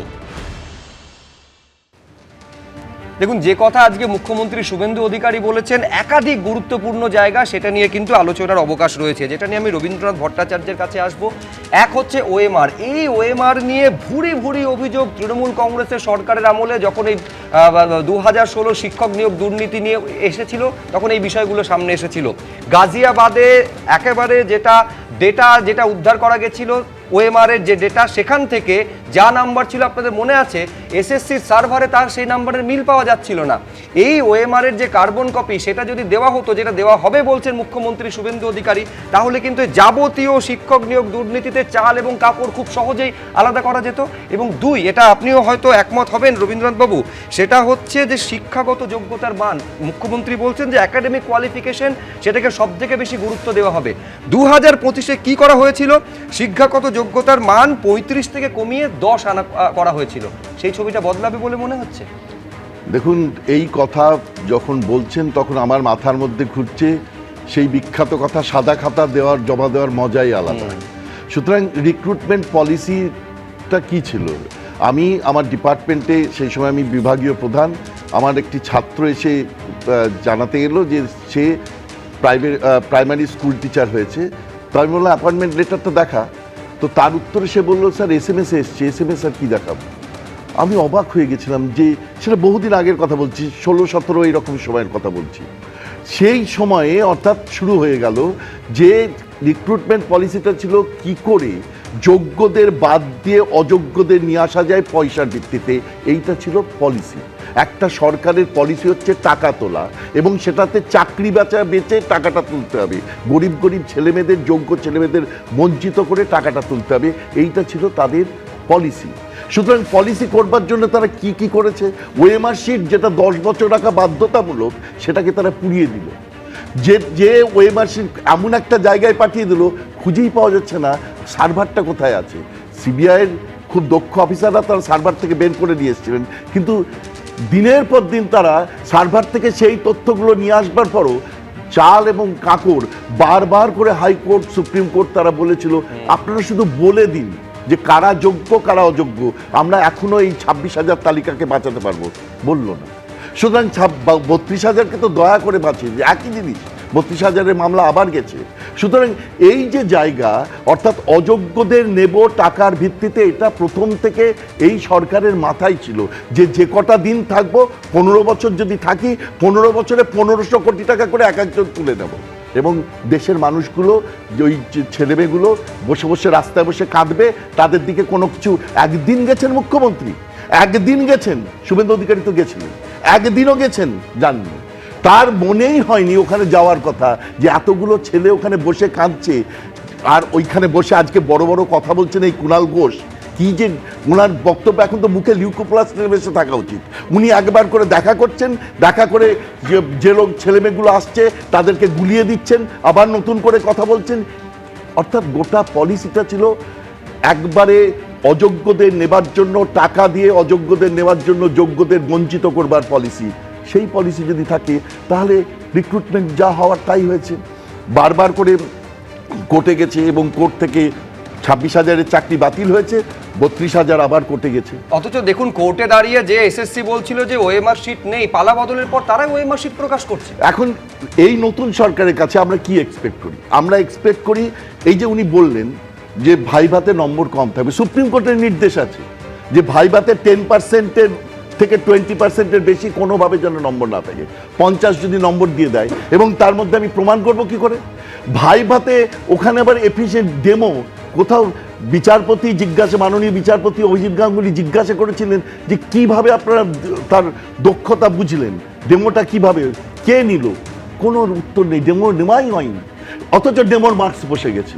তার মানে সমস্ত ডেমোতে একটা মার্কস আলাদাভাবে 10 নম্বর দেওয়া হয়েছে, ওখানে 20 নম্বর ব্যবস্থা করা হয়েছে, 30-40 নম্বর যাতে এমনভাবে দেওয়া হবে যাতে যে যোগ্য তাকে কোনোভাবে না আসতে পারে।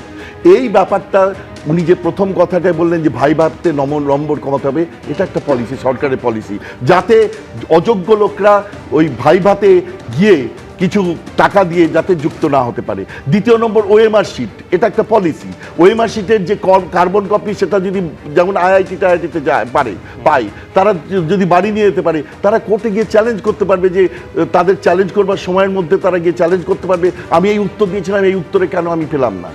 এই যে পলিসিগুলো নেওয়া হচ্ছে, এই পলিসিগুলোতে এক্সপেক্টেডলি যে যদি ঠিকমতোভাবে পালন করা হয়, নিশ্চয়ই ঘুঘুর বাসা হয়ে আছে। বারবারই বলছি, গোটা রিক্রুটমেন্ট বোর্ডটা একটা ঘুঘুর বাসা, ওদেরকে ভাঙা খুব মুশকিল। এখনো বিভিন্ন জায়গায় তোলাবাজি হয়ে যাচ্ছে, এবং সেখানে তৃণমূলের লোকরা যুক্ত এবং পুলিশ প্রশাসন যুক্ত, বিভিন্ন জায়গায় হচ্ছে।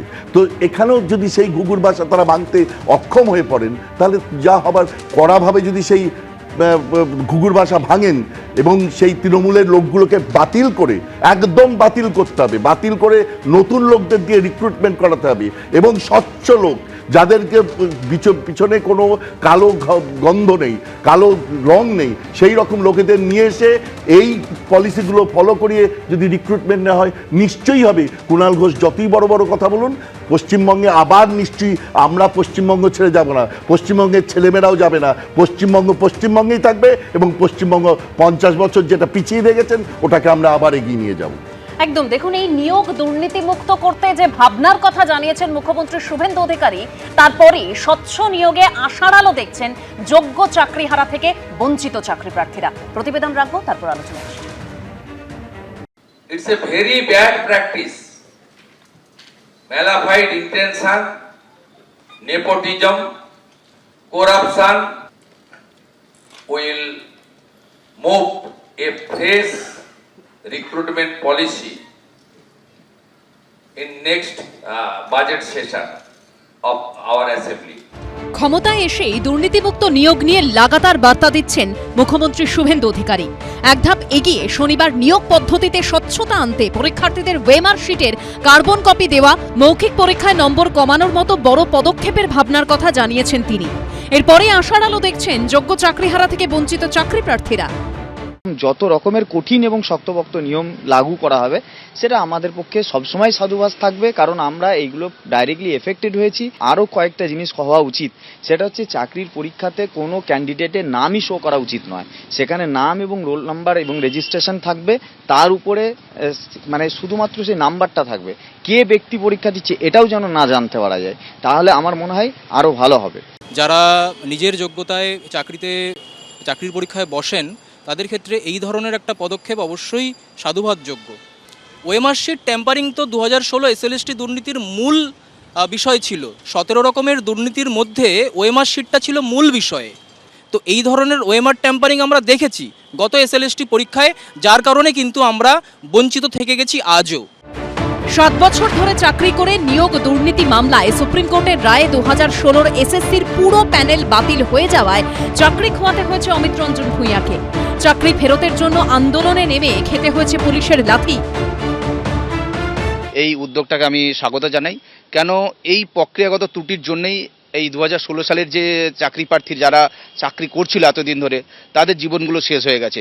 তাদের হাতে কার্বন কপি কিন্তু পূর্বতন সরকার দেয়নি। নতুন যে সরকার পশ্চিমবাংলা এসছে মানুষের সমর্থন নিয়ে, তারা যে এই উদ্যোগ নিচ্ছে পরীক্ষা ব্যবস্থাটাকে স্বচ্ছ এবং সুষ্ঠু এবং আরও ট্রান্সপারেন্সি আনার জন্য, এই প্রক্রিয়াকে আমরা সাধুবাদ জানাই।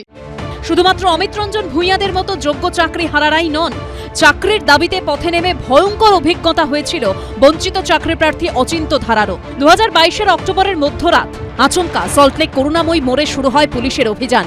2014 টেট উত্তীর্ণ প্রার্থীদের আন্দোলনস্থল থেকে টেনে হিঁচড়ে গাড়িতে তুলতে শুরু করে পুলিশ। অচিন্ত ধারার দাবি, আন্দোলনে নেমে 11 বার জেলে গেছেন। শনিবার শুভেন্দু অধিকারীর বার্তায় কিছুটা হলেও আশ্বস্ত অচিন্ত ধারা।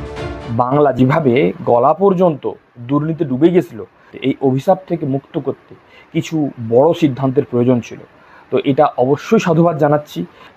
এক কথায় যদি বলা যায়, একটি শুভ দিশা, একটা আলোর দিশা, এবং কার্যক্ষেত্রে এই সম্পূর্ণ জিনিসটাকে সঠিকভাবে একটা রূপায়ণ করার প্রয়োজন। মৌখিক পরীক্ষার অডিও ভিজুয়াল ডকুমেন্টেশনের দাবি জানিয়েছেন 2016 এসএলএসটি বঞ্চিত চাকরি প্রার্থী দেবযানী মণ্ডল। অ্যাকচুয়ালি আমরা দেখেছি যে ইন্টারভিউ নাম্বারটা কিছুটা মনজাই মতো দেওয়া হয়, দেখা যায় খুব ভালো ইন্টারভিউ হয়েছে কিন্তু ইন্টারভিউ নাম্বারটা সে সঠিক পায়নি। তো যখন চ্যালেঞ্জ করতে যাওয়া হয় তার তো কোনো ডকুমেন্টারি প্রুফ পাওয়া যায় না, তখন সমস্যা হয়ে যায়। তো ইন্টারভিউর ক্ষেত্রে যদি কোনো ডকুমেন্টারি প্রুফ মানে ভিডিও রেকর্ডিং থাকে তাহলে মনে হয় খুবই ভালো হয়। প্রচুর পরিমাণে দুর্নীতির কারণে আমরা বঞ্চিত হয়েছি। প্রায় 17 রকমের দুর্নীতি আমাদের সাথে করা হয়েছিল এবং প্রাক্তন শিক্ষামন্ত্রী সেই দুর্নীতির সাথে জড়িত ছিলেন। 10টা বছর আমাদের জীবনটা নষ্ট হয়ে গেছে। আমরা শুধু চাই যে বর্তমান মুখ্যমন্ত্রী যেটা আজকে অ্যানাউন্স করেছেন, মানে এটা যদি সত্যি পালন হয় তাহলে এর থেকে বড় খুশি মানে আমরা কেন, আমাদের পরবর্তী প্রজন্মের কাছেও কিন্তু একটা ভূমিতে থেকে স্বর্গ পাওয়ার মতো হবে। মন্ত্রিসভার প্রথম বৈঠকেই সরকারি চাকরির আবেদনের বয়সের ঊর্ধ্বসীমা 5 বছর বৃদ্ধি করার ঘোষণা করেছিলেন শুভেন্দু অধিকারী। দ্বিতীয় বৈঠকে 7ম বেতন কমিশন গঠনে সবুজ সংকেত দিয়েছে রাজ্য মন্ত্রিসভা। আর শনিবার দুর্নীতিমুক্ত নিয়োগে আগামী বাজেট অধিবেশনে নতুন বিধি আনার কথা জানালেন মুখ্যমন্ত্রী। উজ্জ্বল মুখোপাধ্যায়, ঐশী মুখোপাধ্যায় ও অরিত্রিক ভট্টাচার্যের রিপোর্ট, এবিপি আনন্দ। কয়েকদিন আগে আপনারা জানেন যে 7 জন অভিযুক্ত সরকারি আধিকারিক, তাদের বিরুদ্ধে বিচার প্রক্রিয়া চালানোর জন্য সবুজ সংকেত কিন্তু শুভেন্দু অধিকারী সরকার দিয়েছে। আজকে একেবারে দুর্নীতিমুক্ত স্বচ্ছ নিয়োগ প্রক্রিয়ার জন্য আগামী অধিবেশনে নতুন আইন আনার কথা বলা হচ্ছে। বিশ্বনাথ দা, কতটা আশার আলো দেখছেন? এই যে এসএসসি বা শিক্ষা দপ্তরে যে ঘুঘুর বাসা, সেটা ভাঙা সম্ভব হবে?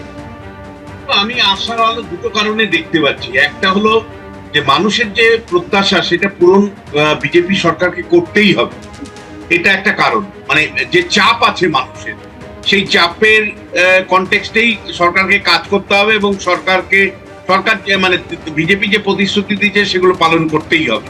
ফলে মানুষের চাপ একটা দিক আছে। দ্বিতীয় যেটা, যে শুভেন্দু অধিকারীর খুব অল্প বয়স থেকে তার রাজনৈতিক কেরিয়ারটা আমি বোঝার চেষ্টা করি, জানার চেষ্টা করি, সেটা হলো ও ভীষণ কমিটেড এবং ও যদি কোনো একটা লক্ষ্য স্থির করে তাহলে কিন্তু সেটাকে কার্যকারী করার মতো মানসিকতা আছে এবং দৃঢ়তা আছে, যেটা তৃণমূল কংগ্রেসের অতি মানে শুভেন্দুর সমালোচকও স্বীকার করবে যে শুভেন্দুর মতো এত দৃঢ় চেতা এবং কমিটেড মানুষ খুব কম আছে রাজনীতিতে।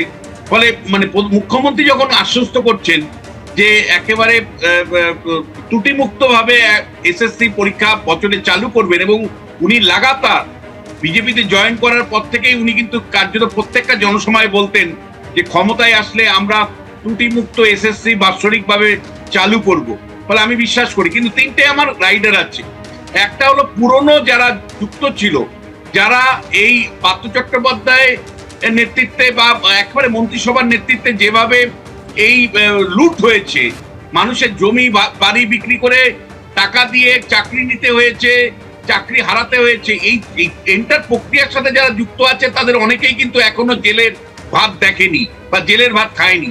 ফলে একেবারে আরো পরিষ্কার, আরো মানে তদন্তটাকে বিস্তার করতে হবে, করে যে সমস্ত নেতা মন্ত্রী তৃণমূলের আমলে আমলা যারা যুক্ত ছিলেন তাদেরকে নিকেশ করতে হবে। এটা একদম প্রথম, মানে একদম শিকড় থেকে দুর্নীতিটাকে উকড়ে ফেলতে হবে, এবং যারা যুক্ত ছিল তাদের শাস্তির ব্যবস্থা করতে হবে। দ্বিতীয় সেটা হলো যে পরিষ্কার বিধানসভার বিধির মধ্যে, মানে অর্থাৎ স্কুল সার্ভিস কমিশন বা হোক বা প্রাথমিক শিক্ষক নিয়োগ মানে প্রশ্নে হোক, পুরোপুরি কিন্তু খোল নালচে চেঞ্জ করে কিন্তু আমি মনে করি যে পুরো পরীক্ষা ব্যবস্থার মধ্যে বিধির পরিবর্তন আনতে হবে। যে এইমাত্র যে বোনটি বলল যে ভাইভাতে কেন একটা ডকুমেন্টেশন হবে না, আজকে পৃথিবীর সমস্ত মৌখিক পরীক্ষা যখন নেওয়া হয় তখন ভিডিও রেকর্ডিং করা হয়, যাতে করে প্রমাণ হিসাবে থাকে, যেমন করে ওএমআর শিটের কার্বন কপি প্রমাণ হিসাবে থাকে যে আমি কি অ্যান্সার করেছি কি অ্যান্সার করিনি।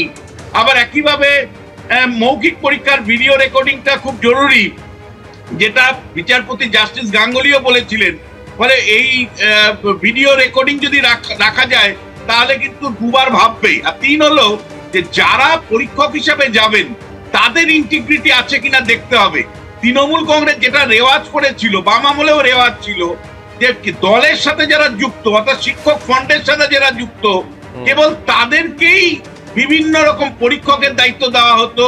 একদম একটা প্রাতিষ্ঠানিক দুর্নীতির কারণে যারা কষ্ট করে পরীক্ষা দিয়ে চাকরি পেয়েছিলেন তাদের চাকরি চলে গেছিল, এবং তারপরও তাদেরকে কিভাবে লাঠি খেতে হয়েছে, তাদের জন্য শৌচালয় পর্যন্ত বন্ধ করে দেওয়া হয়েছিল, কি যন্ত্রণা তাদের সহ্য করতে হয়েছিল, বাড়িতে পর্যন্ত পুলিশ চলে গিয়েছিল। রাজ্যের মানুষ এই ছবিটা ভোলেনি, তাই ভোট বাক্সে একদম জবাব দিয়ে দিয়েছে। কিন্তু দুর্নীতি নিয়ে আমরা কথা বলছিলাম, সেই দুর্নীতি কিভাবে তৃণমূলকে আষ্টে পৃষ্ঠে জড়িয়েছিল তার প্রমাণ পরতে পরতে পাওয়া যাচ্ছে। কারণ রাজ্যে পালাবদল হয়েছে, তার সঙ্গে রাজ্য জুড়ে একেবারে গ্রেপ্তার হচ্ছেন তৃণমূলের একাধিক কাউন্সিলর থেকে নেতা। শুধুমাত্র বিধাননগর পুরসভা থেকে গ্রেপ্তার হয়েছেন একাধিক তৃণমূল কাউন্সিলর। দেখুন, কারো বিরুদ্ধে তোলাবাজির অভিযোগ তো কারো বিরুদ্ধে হুমকির, এরকম নানা অভিযোগে বিজেপির আমলে গ্রেপ্তার হচ্ছেন তৃণমূলের একাধিক কাউন্সিলর। আর এসবেরই কার্যত হটস্পট হয়ে উঠছে বিধাননগর পুরসভা। এখানেই পরপর গ্রেপ্তার হয়েছেন একাধিক তৃণমূল কাউন্সিলর। এবার সেই তালিকায় যোগ হলো আরও একটা নাম, সম্রাট বড়ুয়া ওরফে রাখাল। তোলাবাজি, হুমকি সহ নানা অভিযোগে তাঁকে গ্রেপ্তার করল বাগুইআটি থানার পুলিশ। তৃণমূল পরিচালিত বিধাননগর পুরসভার 6 নম্বর ওয়ার্ডের কাউন্সিলর তিনি। পুরসভার মেয়র পারিষদ দেবরাজ চক্রবর্তীর ঘনিষ্ঠ হিসেবে পরিচিত। এমনকি ইডির হাতে ধৃত প্রাক্তন দমকল মন্ত্রী সুজিত বসুরও কাছের লোক বলে পরিচিত। এক প্রমোটারের অভিযোগের ভিত্তিতে গ্রেপ্তার করা হয়েছে এই কাউন্সিলরকে। আমরা যেটা প্রজেক্ট করেছিলাম ওই প্রজেক্টে আমাদের উপর অনেক হয়েছে, হ্যাম্পার হতে হয়েছে কাজ করতে গিয়ে। আমাদেরকে বেশি রেটে মাল নিতে হয়েছে, 15 লাখ টাকার উপর আমাদের থেকে ডিমান্ড ছিল। ডিমান্ড তো আমাদের 2023-24 সাল থেকে আমরা কাজ করছিলাম, তখন থেকে সেই ডিমান্ড ছিল।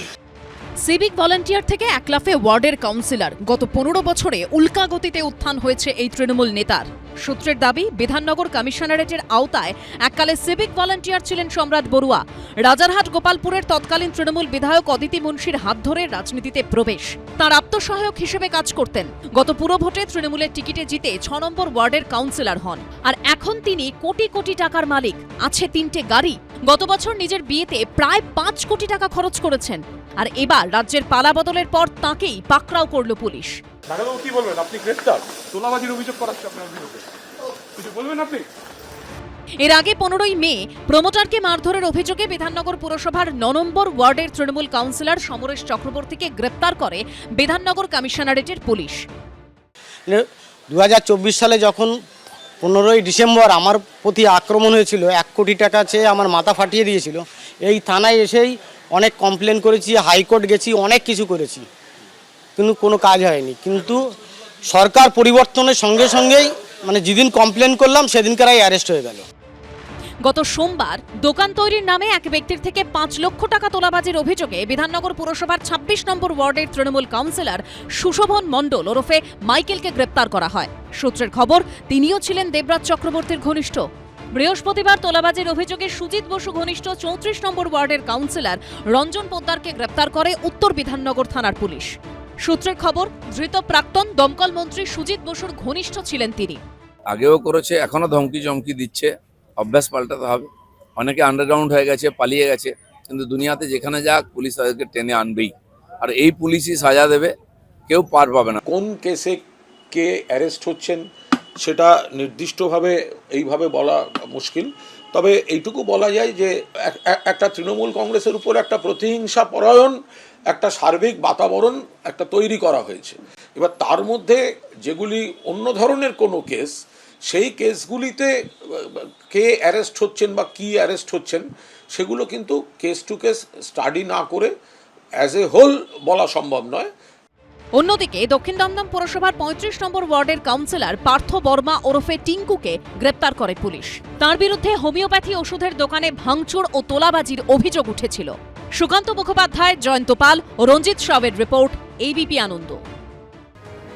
মানে অনির্বাণ, যেটা দেখা যাচ্ছে তৃণমূল দলটা আসলে আলাদিনের আশ্চর্য প্রদীপ, যাকে ছুলে সিভিক ভলেন্টিয়ার থেকে সোজা কাউন্সিলর হওয়া যায়, কোটি কোটি টাকার সম্পত্তি তৈরি করা যায়, আবার নিজের বিয়েতে 5 কোটি টাকা মানে খরচ করা যায়, আবার রাস্তায় যারা চাকরি পায় না তাদের হকের চাকরির দাবিতে রাস্তায় পড়ে পড়ে তাদেরকে মার খেতে হয়। কিন্তু এই সরকার কিন্তু এবার বলে দিয়েছে সাবধান। খুব ভালো কথা, তারা যেগুলো গ্রেপ্তারিগুলো করছে, গ্রেপ্তারের পর তদন্ত হয়ে চার্জশিট হবে, কি হবে, ট্রায়াল হবে, সেটা তারপরে আমরা দেখতে পাবো। কারণ এই গ্রেপ্তার তারপরে তদন্ত চলার নামে অনন্তকাল ধরে তদন্ত চলা।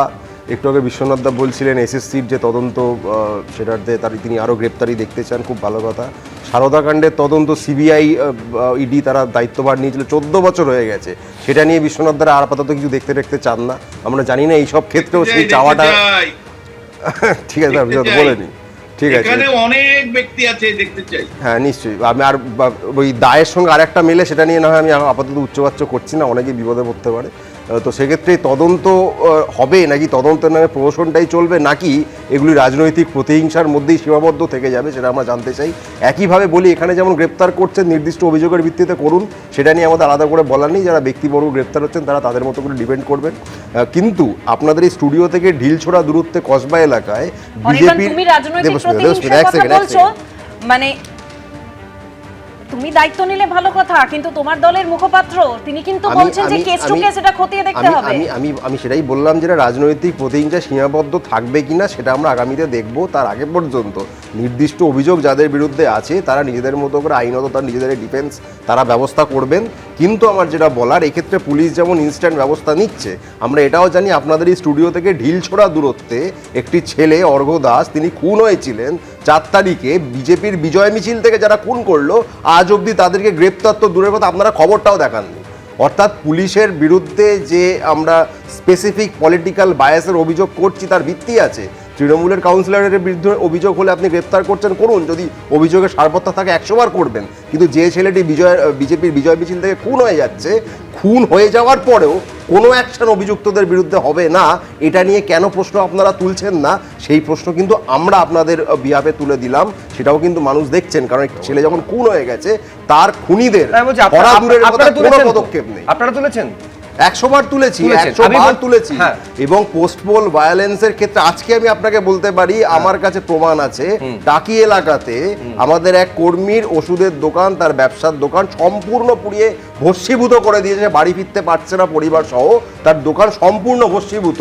কোথাও কোনো খবর কেউ দেখাতে পারছে না, আপনারা ভয় দেখাচ্ছেন না অন্য কারণ আছে জানি না, কোনো রকম পুলিশ তার কোনো কমপ্লেন নিচ্ছে না, এরকম একাধিক ঘটনা রয়েছে। আমি তৃণমূল কর্মীদের কথা ছেড়ে দিলাম, যেখানে এরকম ভাবে আসছে যে একাধিক জায়গায় তৃণমূল কংগ্রেসের পরাজয়ের পরও একাধিক জায়গা থেকে তৃণমূল কংগ্রেসের নেতারা মারধর এবং তোলাবাজি পর্যন্ত করছে, এই অভিযোগগুলো সামনে আসছে। কিন্তু যে অভিযোগ অনির্বাণ করছে, নিঃসন্দেহে সেই অভিযোগের ক্ষেত্রে তদন্ত হোক, যারা দোষী তাদের দৃষ্টান্তমূলক শাস্তি হোক, এই নিয়ে কোনো সংশয় থাকতে পারে না। কিন্তু অভিযোগের জবাব দেওয়ার জন্য বিজেপির মুখপাত্র রয়েছে। কিন্তু আমি বলছি, আমার যে প্রতিবেদনটা দর্শকদের সামনে রাখলাম সেটা অবাক করার মতন। সিভিক ভলেন্টিয়ার, এক সিভিক ভলেন্টিয়ার ছিল আরজি করে, যে গোটা ঘটনায় আমৃত্যু কারাবাস, এই মুহূর্তে তার শাস্তি হয়েছে। কিন্তু একজন সিভিক ভলেন্টিয়ার ভাবতে পারেন তার কয়েক বছরে তার তিনটে গাড়ি, নিজের বিয়েতে 5 কোটি টাকা খরচ করছে। ছোটবেলায় দেখেছিলাম পরশ পাথর বলে একটা সিনেমা, ছুলেই শোনা। আমি বলছি তৃণমূল কংগ্রেস কি সেরকম কোনো পরশ পাথর ছিল যার জন্য এই রকম উল্কার গতিতে উত্থান হয়? দিলীপ মণ্ডল বিধায়ক, বেল্লায় তার বাড়ি। গতকাল আপনাদের দেখিয়েছি শান্তনু সিনহা বিশ্বাস মুর্শিদাবাদে বাড়ি দেখেছেন। এই কল্পনা করা যায়? সোজা পথে এগুলো এসেছে নাকি? কি বলদা? একটা কথা বলি, একটু তদন্ত করবে, আমি নাম ফাম বলি না, এটা আমার রুচিতে বাধে। দক্ষিণ দমদম পুরসভায় একজন ডাকসাইটে কাউন্সিলর আছেন, ওরে বাপ রে বাপ, তার দাপটে এক সময় নাকি বাঘে গরুতে এক ঘাটে জল খেতে একমার্থে তাকে পিটছে, লোকে ভয় চলে ঘরে ঢুকে পড়ছে। গত পুরসভা নির্বাচনে তার হঠাৎ হলো, এক হাতে তো কামানে হচ্ছে না, স্ত্রীকে দাঁড় করাবো, স্ত্রীকে নির্দল হিসেবে পাশের ওয়ার্ডে দাঁড় করিয়ে দিলেন। পার্টি থেকে বললো না না তোমার স্ত্রীকে তো আমরা নমিনেশন দেবো না, তখন তাকে নির্দল হিসেবে দাঁড় করানো হলো। ওখানে অফিসিয়াল তৃণমূলের লোক পেল 40 না 45টা ভোট, স্ত্রী জিতলো। পার্টি থেকে শোকজ করলো যে তুমি তোমার স্ত্রীকে কেন ইয়ে করছো বলো। ও একজন উকিলকে দিয়ে একটা চিঠি রেডি করলো, দিয়ে তাকে বললো এই যে আমি ডিভোর্সের কেস ফাইল করে দিয়েছি, দিয়ে চিঠি ধরিয়ে দিল। দুজনে দিব্যি একসঙ্গে থাকে, দুজনে 4 হাতে কামাচ্ছে। আচ্ছা, এরপরে am I to believe this, এই তৃণমূল কংগ্রেস লোকগুলো আদৌ কোনো কালে শোধরাবে?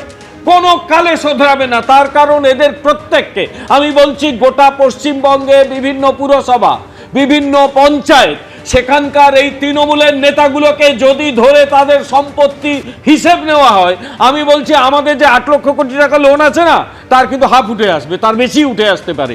এবং তাদের রাখার জন্য হয়তো 10টা এক্সট্রা জেল প্রয়োজন হতে পারে। এরা এত দুর্নীতি করেছে এবং তাদের ঘরবাড়ি একদম পরিষ্কার। তোমার আমি বলছি বিমলদা, তোমার নিজের সাংবাদিক পাঠিয়ে দাও। দুদিন আগে এই নরেন্দ্রপুরের ছবি আপনাদের দেখিয়েছি, একজন বিজেপি কর্মীকে 4 জন গাড়িতে এসে কিভাবে ফেলে পিটিয়েছে। এবং সোনারপুর উত্তরের যিনি বিধায়ক, তিনি সরাসরি তৃণমূল কংগ্রেসের বিরুদ্ধে অভিযোগ করছেন। শুধু এটা নরেন্দ্রপুরের ছবি নয়, এটা নরেন্দ্রপুর, মালদা, রাজ্যের বিভিন্ন জায়গায় এই ছবিগুলো দেখা যাচ্ছে। এরা করছে কি, এরা এখন যেহেতু বিজেপি একটা নতুন ধরনের সিস্টেম তৈরি করতে যাচ্ছে এবং এরা জানে সেটা হচ্ছে এরা ধরা পড়বে এবং এদের জেলে যাওয়াটা, জেল এদের জন্য অপেক্ষা করে আছে, তাই ওরা ওই হিট অ্যান্ড রান পলিসি নিয়েছে। কোনো বিজেপির কর্মী সমর্থককে একা পাচ্ছে, মেরে দিয়ে পালিয়ে যাচ্ছে, পুলিশ তাদের খুঁজছে। এই ঘটনাগুলো ওরা ঘটাচ্ছে, কিন্তু এদের বলে দেওয়ার দরকার আছে, সেটা হচ্ছে যে এদের একজনকেও ছাড়া হবে না। যারা এই সমস্ত মানুষের কষ্টের টাকায় পেল্লাই বাড়ি বানিয়েছে, দুদিন আগে ভাঙা সাইকেলে হাঁটাচলা করতো, কানে একটা পোড়া বিড়ি রেখে দ্বিতীয়বার খেত, সেই লোকটা বড় বড় গাড়ি চড়ে ঘুরে বেড়ায়, 5 কোটি টাকা বিয়েতে খরচ করে, পেল্লাই বাড়ি বানায়, লোকে দূর থেকে দেখতে আসে। এটা ইল গঠন মানি ছাড়া হয় না, এগুলো তদন্ত হবে। আর সবচেয়ে লাস্ট কথা একটা লাইন বলি, আমরা বারবার এই তদন্তের কথা বলি, প্রাইমারিতে 14 অবধি তদন্ত হয়েছে এবং সেটা নিয়ে মামলা হচ্ছে। 14-র আগে যদি তদন্তটা ওঠে এবং উঠবে, প্রাক্তন শিক্ষামন্ত্রী কোথায় থাকবেন একটু দেখে নেবেন, তিনি ঘরে থাকবেন না অন্য কোথাও থাকবেন, একটু দেখে নেবেন। তখন দেখুন এরকম হুমকি না, হুমকি না, এটা বাস্তব। হ্যাঁ বাস্তব, ঠিক আছে। এরকম কথাবার্তা, হুমকি উইথড্র করলাম, এরকম কথাবার্তা বিজেপি নেতারা 2020 সালের আগেও যার বিরুদ্ধে বলতেন তাকেই আজকের মুখ্যমন্ত্রী বানাতে হয়েছে। তৃণমূলের উপর বিমলদার এত রাগ, অত সেই তৃণমূল থেকে নেতা নিয়ে মুখ্যমন্ত্রী করতে হয়েছে। দ্বিতীয় কথা, দেখুন যাদের বিরুদ্ধে করাপশন চার্জ, এই সেই তাই চুরি চার্জ আছে, অথেন্টিক অভিযোগ আছে, আপনি ধরে ধরে জেলে পুরে দিন, কেউ আপনাকে মানা করছে না। কিন্তু এখানে ঠিক যেমন আপনি বললেন যে সোনারপুরে কোন একটি ঘটনার কথা বলছিলেন, তোমাদের সরকার ছিল, তোমাদের পুলিশ ছিল, কেন ব্যবস্থা নেওয়া হয়নি? ঠিক, 15 বছর ধরে আমাদের সরকার ছিল, ব্যবস্থা নেওয়া হয়নি বলে মানুষ উল্টো দিকে রায় দিয়েছে ইত্যাদি এরকম ব্যাপার আছে। তো এখন তো 15 দিনের বেশি এই সরকারটা চলে এসেছে। এর মধ্যে সেই সরকারের ঘোষণা নিয়ে তোমাদের যত নজর রয়েছে, আমাকে বলে নিতে দাও, তোমরা যথেষ্ট সমর্থন করেছো বিজেপি হয়েছে। আরে বিজেপিও বোর হয়ে যাবে এত সমর্থন পেতে পেতে। বিষয়টা হচ্ছে 15 দিন তো এই সরকারটা হয়ে গেল, ঘোষণা ছাড়া যে হাজার হাজার মানুষের, বলছি সত্যি কথা এইটা, যে হাজার হাজার যে হকার উচ্ছেদ করছে, পেটে লাথি মারছে, সেটা নিয়ে কোনো খবর নেই। এনিওয়ে, সোনারপুরে কোন, আমি বলতে সেই হাজার হাজার হকারদের কাছে কিভাবে তোলা দেওয়া হতো সেটাও বলো। আচ্ছা, তোলাটা কারা তুলতো? যারা তুলতো তাদেরকে ধরে আপনি জেলে ভরে 10টা হকার ছিল, 8টা তোলাবাজ ছিল। একদম তাদেরকে আপনারা জেলে ভরে দিন। শেষ করে দিন, তারপর আমি আরেকটা তথ্য, হকারদের পেটে যে লাথিটা মেরেছেন সেইটাও স্বীকার করেনি। আর দ্বিতীয় কথা, সোনারপুরের যে ঘটনা সুব্রজিৎ বলছিলেন, হ্যাঁ এরকম যদি হয়ে থাকে 100 বার পুলিশ তাদের গ্রেপ্তার করুক, কিন্তু যে খবরটা হয়েছে কিনা আদৌ জানি না, তুমি বলতে পারো যেটা অ্যাকচুয়ালি হয়েছে, যে ছেলেটি মারা গেছে তোমার স্টুডিও থেকে 8 কিলোমিটার দূরে, তার খবরটা অবধি তোমরা আমি আবার বলছি অনির্বাণ, এরকম ঘটনা ঘটে থাকলে দোষী যারা আছেন দৃষ্টান্তমূলক শাস্তি করে দেওয়া হোক, এ নিয়ে আমাদের কোনো সংশয় বা মানে কোনো দ্বিমত থাকতে পারে না। এই ঘটনা, খুনের ঘটনায় যে জড়িত, যে দলেরই হোক না কেন, তার দৃষ্টান্তমূলক শাস্তি হোক। কিন্তু আমি এইখানে আমি দর্শকদের সামনে রাখতে চাইবো যে একটা দিক তো আপনাদের দেখালাম, সিন্ডিকেট থেকে শুরু করে, তোলাবাজি থেকে শুরু করে, দুর্নীতির বিরুদ্ধে যখন কঠোরতম বার্তা মুখ্যমন্ত্রী শুভেন্দু অধিকারী দিচ্ছেন, রাজ্য জুড়ে দিকে দিকে একের পর এক ধরপাকড় হচ্ছে। দেখুন, কোথাও তৃণমূলের শ্রমিক নেতা গ্রেফতার, কোথাও ধৃত তৃণমূল পরিচালিত পঞ্চায়েতের উপপ্রধান। কারুর বিরুদ্ধে উঠল তোলাবাজি, শ্লীলতাহানির অভিযোগ। মুখ্যমন্ত্রীর সিন্ডিকেট, তোলাবাজি, দুর্নীতি রোখার বার্তা অনুযায়ী কড়া অ্যাকশন নিচ্ছে পুলিশ। দিকে দিকে নানা অভিযোগে গ্রেফতার হচ্ছেন তৃণমূলের নেতাকর্মীরা। এরই মধ্যে বরানগরে তৃণমূলের শ্রমিক সংগঠন আইএনটিটিইউসির নেতা শঙ্কর রাউত সহ 6 জনকে গ্রেফতার করল পুলিশ। ধৃতদের মধ্যে রয়েছেন অর্পণ দত্ত, বনি নামের 2 ব্যক্তি। ধৃতদের বিরুদ্ধে তোলাবাজি, মহিলাদের মারধর, ভয় দেখানো ও শ্লীলতাহানির একাধিক মামলা দায়ের করা হয়েছে। কালকে 10টার সময় মারধর করা হয়েছে, আমার চেন টেন ছিঁড়ে নিয়েছে, বন্দুকের বাট দিয়ে সবাইকে মারধর করেছে, আমাকে করেছে, আঙ্গুল ভেঙে দিয়েছে, মেয়েদের প্রচুর অত্যাচার করেছে, প্রচুর।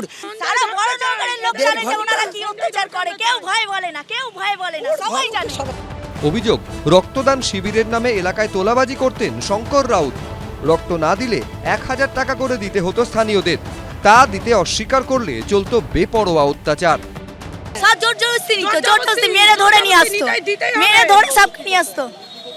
রক্ত দিতেই হবে, না দিলেই তোকে তো ঢুকতে দেবো না, মারবো, বের করে দেবো।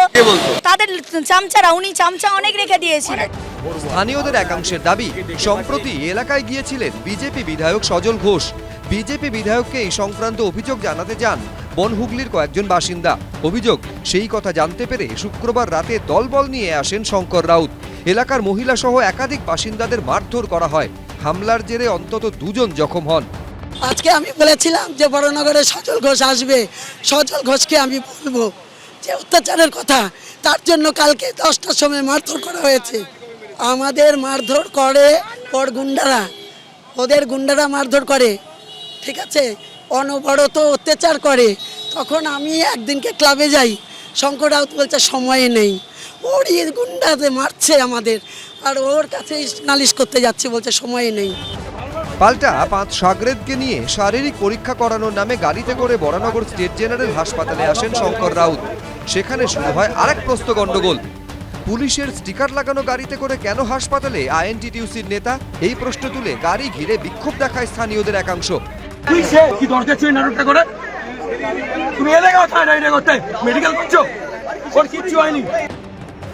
রাজ্যে বিজেপি সরকার আসার পর থেকে নানা অভিযোগে গ্রেফতার হচ্ছেন তৃণমূলের নেতাকর্মী। কোচবিহারের দিনহাটায় বিজেপি কর্মীকে মারধরের অভিযোগে গ্রেফতার করা হলো তৃণমূল পরিচালিত বড় শাকদল পঞ্চায়েতের উপপ্রধান ভবরঞ্জন বর্মনকে। 2024 সালে লোকসভা নির্বাচনের ফলাফল প্রকাশের পর অজয় অধিকারী নামে এক বিজেপি কর্মীকে পার্টি অফিসে ডেকে এনে মারধরের অভিযোগ উঠেছিল তার বিরুদ্ধে। ভাইরাল হয়েছে সেই ভিডিও। অভিযুক্ত তৃণমূল নেতাকে 15 দিনের জেল হেফাজতে নির্দেশ দিয়েছে দিনহাটা মহকুমা আদালত। অন্যদিকে পশ্চিম বর্ধমানের পাণ্ডবেশ্বরে 21-এর ভোট পরবর্তী হিংসাসহ তোলাবাজির অভিযোগে বৈদ্যনাথপুর পঞ্চায়েতের তৃণমূল সদস্য শেখ কামরুদ্দিনকে গ্রেফতার করেছে পুলিশ। সমীরণ পাল, শুভেন্দু ভট্টাচার্য, কমল কৃষ্ণ দে, এবিপি আনন্দ। মানে রবীন্দ্রনাথবাবু, রাজ্যে পালা বদল হয়েছে, তারপর একের পর এক তোলাবাজি, দুর্নীতি, তাণ্ডবের অভিযোগে তৃণমূল নেতারা যেভাবে গ্রেফতার হচ্ছে, তাহলে তো বোঝাই যেত না যে এত কীর্তিমান লোকজন তৃণমূলে রয়েছে। প্রত্যেকটা পঞ্চায়েতের হাতে 5 কোটি টাকা মানে সাংবিধানগতভাবে দেওয়ার একটা ডিস্ট্রিবিউট করবার জায়গা রয়েছে।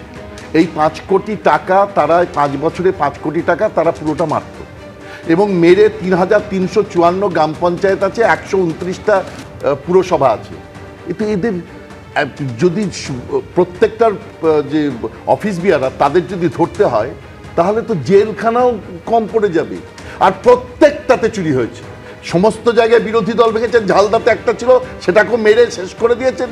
দিয়ে মাননীয় মুখ্যমন্ত্রী তিনি সব জায়গায় তৃণমূল বসিয়েছেন এবং তাদের 75-25-এর নীতিতে চলেছে। তো খুব স্বাভাবিকভাবেই আমি এক্ষুনি যেটার কথা একটু আগে অনির্বাণ বলল, যে ওই যে ঘটনাটা কসবাতে যে ঘটনাটা ঘটেছে সেদিন ঘটছে 4 তারিখ দুপুরবেলা, বেলা 1টা পর্যন্ত যারা তৃণমূলের পতাকা নিয়ে ঘুরছিল, 1টার পর থেকে তারা বিজেপির পতাকা নিল এবং বিজেপির পতাকা বেলা 5টার সময় ঘটনা ঘটছে। তো সেই সময় কোন সরকারটা রয়েছে? বিজেপি সরকার রয়েছে।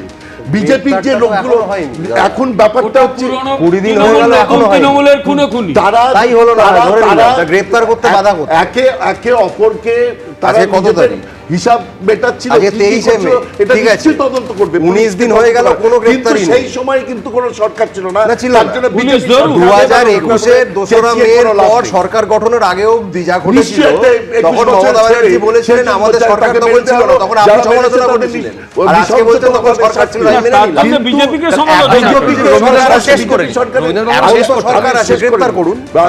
তার জন্য তাদেরকে মানে বিজেপির সরকারকে, যে সরকার তারও বেশ কিছুদিন পরে এলো, প্রায় 7 দিন বাদে এলো, তাদেরকে দায়ী করে লাভ নেই। এবার আমি বলছি যে এই যে তোলাবাজিগুলো হচ্ছে, এই তোলাবাজিগুলো কিন্তু এখনো হচ্ছে, তৃণমূলের বিভিন্ন গুন্ডারা এখনো তোলাবাজি করে যাচ্ছে। আমার কাছে সকালবেলায় আমার বাগানের মালি এসে খবর দিয়েছে দক্ষিণ 24 পরগনায় কিভাবে, এবং তাখানে পুলিশ প্রশাসন সেখানে কোনো হস্তক্ষেপ করছে না। এই যে ব্যাপারগুলো ঘটছে, তোলাবাজরা তোলাবাজি করে যাচ্ছে এবং পুলিশ প্রশাসন, এইগুলো হচ্ছে গগুর বাসা। এইখানে রিক্সাওয়ালা তাদের কাছ থেকে টাকা তুলছে, এখনো পুলিশ প্রশাসন টাকা তুলছে। সুতরাং এই যে সিভিক ভলান্টিয়ারের নামে একটা বিরাট সংখ্যক তৃণমূলের বাহিনী ঢুকে আছে পুলিশ প্রশাসনে, এদেরকে বাদ দিয়ে কোনো কাজ করা সম্ভব নয়। এখন এদের কোনো প্রশিক্ষণ নাই, এদের একমাত্র প্রশিক্ষণ হচ্ছে তৃণমূলের দলদাস হয়ে থাকা। সুতরাং এখনো তারা নানাভাবে এই প্রশাসনকে, এই সরকারকে সাবোটেজ করবার চেষ্টা করবে, এটা আমার ধারণা। পুলিশ প্রশাসনের মধ্যে থেকে সেই সাবোটাজ হবে, এটা কিন্তু সরকারের মাথায় থাকা দরকার, এবং সুতরাং তোলাবাজিটাও সেই লেভেলেই চলে যাবে। গুরুত্বপূর্ণ জায়গা রবীন্দ্রনাথ ভট্টাচার্য বলছেন যে শুধু তোলাবাজ নয়, এই তোলাবাজিদের সঙ্গে প্রশাসনের একটা অংশ যারা জড়িয়ে রয়েছে সমানভাবে তাদের বিরুদ্ধে ব্যবস্থা নেওয়া হোক। দেখুন, গোটা বিষয়টা সামনে এসেছে শান্তনু সিনহা বিশ্বাসের গোটা কর্মকাণ্ড সামনে আসার পর, কিভাবে প্রশাসনের একটা অংশ, প্রমোটার, গুন্ডা এবং তৃণমূল কংগ্রেস তারা কিভাবে একটা মডেল তৈরি করেছিল, কার্যত একটা পিপিপি মডেল তৈরি করেছিল, ইডি কোর্টে দাঁড়িয়ে পিপিসি মডেল বলেছিল। আমি বলছি সেই মডেলটা, সেই নেক্সাসটা তো সমানভাবে ভাঙা দরকার। আপনি সেইটা কিভাবে সম্ভব অনিলদা বলে মনে করছেন? একটা ব্যাপার আমি প্রথমে বলছি, অনির্বাণবাবু যেটা বললেন না বর্তমান মাননীয় মুখ্যমন্ত্রীর সম্বন্ধে, তৃণমূল থেকে নিয়েছেন, তৃণমূলের একটা ঘটনা নিয়ে বারবার বলেন, যে ঘটনাটা নিয়ে বলেন, আমি বারবার টিভিতে বলেছি অনেক আগে থেকেই, যে ওনার ঘটনাটা আপনারা বলছেন ঠিক আছে, সেই ঘটনায় আপনাদের বর্ষিয়ান অধ্যাপক, একজন প্লেয়ার হাওড়া এবং একজন আরামবাগের মহিলা সাংসদ, তাদেরকে তো দেখা গেছিল, সে নিয়ে তো আপনারা বলেন না। আর দ্বিতীয় কথা হচ্ছে, তখন উনি কোন দলে ছিলেন? তখন কি হিসাব, তখন আপনারা সে ব্যবস্থা নেননি কেন? অ্যাকচুয়ালি আপনার দলে 4-5 জন কয়েকজন ছিলেন যাদের মেরুদণ্ড, যাদের নিজস্ব আইডেন্টিটি ছিল, মাইনাস মমতা ব্যানার্জি, তারাও কিন্তু ওই 14 তারিখের হঠাৎ নবাবী মেনে হুজুর জাহাপনা বলে মেনে নিয়েছেন। বর্তমান মাননীয় মুখ্যমন্ত্রী তখন সেটা মানেননি, ওনার শিরদাঁড়া ছিল, নিজের কনফিডেন্স ছিল, উনি মানেননি বলে বেরিয়ে এসছেন, সেইটা আপনাদের দুঃখ। এবং ঘটনা ওনার যেটা মাননীয় বিশ্বনাথবাবু যেটা বললেন, ওনার কনফিডেন্স এবং যেটা জিল সেটা রয়েছে, তার প্রমাণ উনি 5 বছরে 2020-তে বেরিয়ে এসছেন, আর 5 বছরে এই কমাস বাদ দিলে একটা দলকে তার মূল সমেত উপড়ে ফেলে দিয়েছেন। কাজে এই অর্গানাইজিং ক্যাপাসিটি তো ওনার ছিল, যার জন্য মেনে নেন, এই হুজুর নবাবের জাহাপনা বলে মেনে নেননি, নায়েব গোমস্তা হয়ে থাকেননি। আর যেটা বলছেন এই কমপ্লেন কেন করেনি, আমি আজকে বলছি খুব শিগগিরই কমপ্লেন হবে, হয়তো চলেও গেছে। 2021-এর রেজাল্ট বেরোনোর পরে একটার সময় একটা রামকৃষ্ণ মিশনের মাস্টার মশাই, তার কদিন আগে তার মা বাবা দুজনেই মারা গেছেন কোভিডে, তার স্ত্রী ভর্তি হসপিটালে, উনি অসুস্থ, সেই অবস্থায় ঢুকে মারধর করতে হাতে আংটি ফাংটি ছাড়িয়ে দিয়ে এমন মার মেরেছেন, তিনি এখনও সাফার করছেন। তখন কমপ্লেন করতে সাহস পান, এই প্রেজেন্ট পলিটিক্যাল সিনারিওতে উনি কমপ্লেন করছেন। এই যে পরিস্থিতিটা হয়েছিল, কেউ কমপ্লেন করতে সাহস পেত না, এই পরিস্থিতি কিন্তু আপনাদের তৈরি, ওনারই তৈরি। আর আরজিকর নিয়ে আমি প্রথম থেকে বলে আসছি, ইনভেস্টিগেশন সিবিআই করুক, যাই করুক, আর FBI করুক, ইনভেস্টিগেশন ওয়াজ পারফাংটারি। তার কারণ যিনি বডি ডিসপোজ অফ করেছেন, ওইভাবে অ্যাপ্রাপ্টলি নিয়ে গিয়ে তাকে জিজ্ঞাসাবাদ করা হয়েছে। আরজি করে যে 14 তারিখ 15 তারিখে অর্গানাইজ ভ্যান্ডালিজম হয়েছে, যাদের ধরেছে মাস্টার মাইন্ড কি আমরা জানি না? নর্থ ক্যালকাটা সবাই জানে, আমি তো জানি, কিন্তু কথা হলে কি হবে? পুলিশ জানে না? পুলিশ তাদের জিজ্ঞাসাবাদ করেছে, ধরেছে, কি করে সত্যিটা বেরোবে? এই যে জিনিসগুলো তৈরি করেছেন আপনারা, এগুলো মারাত্মক জিনিস হয়েছে, যার জন্য এত বদনাম হয়েছে। তার সাথে আপনি হাঁসখালির বলুন না, আপনি চিকিৎসা বলছেন, হাঁসখালির যে মেয়েটি মারা গেল, 5 দিন অসুস্থ হয়ে গেছে, 5 দিন তাকে চিকিৎসা করতে দেননি, পুড়িয়ে দেওয়া হয়েছে। Parents R forced to burn them. এই জিনিসের অভিশাপ, এগুলো কোথায় যাবে? আর হাসপাতালের পরিকাঠামো আপনি বলছেন, আপনারা খুব বহাল করে বড়াই করে বললেন উত্তরবঙ্গে একটা হসপিটালকে সুপার স্পেশালিটি হসপিটাল করেছি, তারপরে নীল সাদা রং হয়েছে। এই রঙগুলো কারা? 2 বছরের মধ্যে সেই জলের ছাদ থেকে জল শিফট করছে। ইনফ্রাস্ট্রাকচার কোথায়? হাসপাতাল করে দিলে তো হবে না, ডাক্তার দরকার। ডাক্তার আমি তো বলছি 2012-এ ডাক্তার একটা হাওড়ার হসপিটাল স্কুলে ভর্তি হয়েছিল, একটা স্কুলে নির্দিষ্ট সম্প্রদায়, সেখানে প্রত্যেকে পাস করে গেছে। WBCS আমি আপনাদের চ্যানেলেই বলেছিলাম, WBCS ক্লেম করতে পারবেন? কোনো জুডিশিয়াল অফিসারের আন্ডারে ইনভেস্টিগেশন করলে স্বাস্থ্য দপ্তরের চেয়ে বেরোবে। কেয়ার অফ নবান্ন আছে, তার প্রমাণ আমরা প্রথমে বিশ্বাস করিনি, আপনাদের চ্যানেলেই বলেছিলাম, বিশ্বাস করিনি। কিন্তু যখন বিডিওকে দিলাম পঞ্চায়েত নির্বাচনের পরে মহামান্য আদালতে গিয়ে, হুজুর ma'am is it A BDO WBCS officer executive?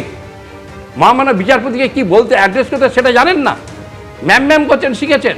বাংলায় জিজ্ঞেস করছেন, আপনি রিকাউন্টিং করেছেন, ঠিক আছে, আপনি রিকাউন্টিংটা কমপ্লিট না করে আপনি রেজাল্ট ডিক্লেয়ার করলেন কি করে? ডিক্লেয়ার করাতে হবে, ইনস্ট্রাকশন দেই, অন্য দল জিতেছে তাকে বাদ দিয়ে আমাকে ম্যাম এইটা টাইপোগ্রাফিক্যাল মিস্টেকও বলতে পারছেন না, টাইপিং মিস্টেক। ম্যাম এই যদি ভিডিওর হালাত, একজন ভিডিও খুনের আসামি হয়ে আছেন, তাকে মহামান্য শীর্ষ আদালত বেল দেননি, তাকে পুলিশ খুঁজে পাচ্ছেন না। রাজ্যে বিজেপি সরকার আসার পর থেকে একের পর এক পদক্ষেপ আমরা দেখতে পাচ্ছি, যেরকম চিংড়িঘাটা মেট্রো প্রকল্পের যে জট ছিল সেই জট কেটে গেছে, আর এবার রাজ্যে থমকে থাকা বাকি রেল প্রকল্পগুলোরও জট কাটতে চলেছে। পশ্চিমবঙ্গে রেলের 61টি প্রকল্পের জন্য প্রয়োজনীয় জমি দেওয়ার নির্দেশ দিলেন মুখ্যমন্ত্রী শুভেন্দু অধিকারী। দেখুন, আমরা ল্যান্ড দেওয়ার জন্য ডাইরেকশন কনসার্ন ডিপার্টমেন্টকে দিয়ে দিয়েছি। ডবল ইঞ্জিনের টেস্ট পশ্চিমবাংলার পিপল পাবে। রাজ্যে রাজনৈতিক পালাবদলের পরেই থমকে থাকা চিংড়িহাটায় মেট্রো প্রকল্পের জট কেটেছে। সরকার বদলাতেই শুরু হয়েছে কাজ। এবার এরাজ্যে রেলের জমি সহ বিভিন্ন জটে আটকে থাকা প্রায় 61টি প্রকল্পের জমি দেওয়ার জন্য নির্দেশ দিলেন মুখ্যমন্ত্রী শুভেন্দু অধিকারী। মাননীয় রেলমন্ত্রী mister Ashwini Vaishnavji 61 railway project railway board থেকে অ্যাপ্রুভ করেছেন। শুধু ল্যান্ডের জন্য আটকে ছিল, আমরা ল্যান্ড দেওয়ার জন্য ডাইরেকশন কনসার্ন ডিপার্টমেন্টকে দিয়ে দিয়েছি। 61টা নতুন railway project including Hili maximum হয়ে গেছে, আর একটু বাকি রয়েছে, including my Nandigram also. 6 acre জমি রাজ্য সরকার দেয়নি, 74 একর জমি रेल पूरा मात्राएं काज করছে। आरओबी के लिए रेलवे 100% पैसे खर्च करने के लिए तैयार है, पर अभी तक हमें ड्राइंग अप्रूव नहीं हो रही थी और लैंड एक्वायर नहीं हो रहा था। लैंड एक्वायर करने के बाद में 3 साल लगेंगे। तो अभी बहुत सी जगह अभी हमने चीफ सेक्रेटरी के साथ में मुलाकात की है, एक नोडल ऑफिसर भी उन्होंने अपॉइंट किया है। तो नेचुरली जब ड्राइंग्स जल्दी होंगी और उसके बाद में हम लोग कॉन्ट्रैक्ट तो जल्दी कर लेंगे। और বিগত তৃণমূল সরকারের শাসনকালে বারবার বিভিন্ন ইস্যুতে কেন্দ্রীয় সরকার এবং রাজ্য সরকারের সংঘাত দেখেছে পশ্চিমবঙ্গবাসী। তাতে বাদ যায়নি এ রাজ্যের রেলের প্রকল্পগুলিও। গত বছরের শীতকালীন অধিবেশনে সংসদে দাঁড়িয়ে এই ইস্যুতে রাজ্যের তৎকালীন তৃণমূল সরকারের বিরুদ্ধে অসহযোগিতার অভিযোগ তুলেছিলেন রেলমন্ত্রী। তার মুখে উঠে আসে জমি জট থেকে আইন শৃঙ্খলা জনিত সমস্যা। West Bengal, there are 99 ROBs, flyovers and underpasses, which are pending because of lack of cooperation from the state government. 27 ROBs and underpasses where the NOC is pending from the state government. There are 10 flyovers and underpasses where the land acquisition is pending from the state government.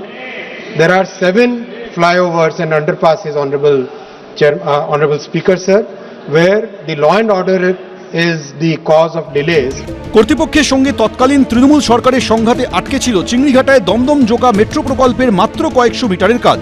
BJP সরকার আসার পরেই বকেয়া সেই কাজ শুরু হয়েছে। এবার থমকে থাকা বাকি প্রকল্পগুলি জট কাটাতে পদক্ষেপ করলেন মুখ্যমন্ত্রী।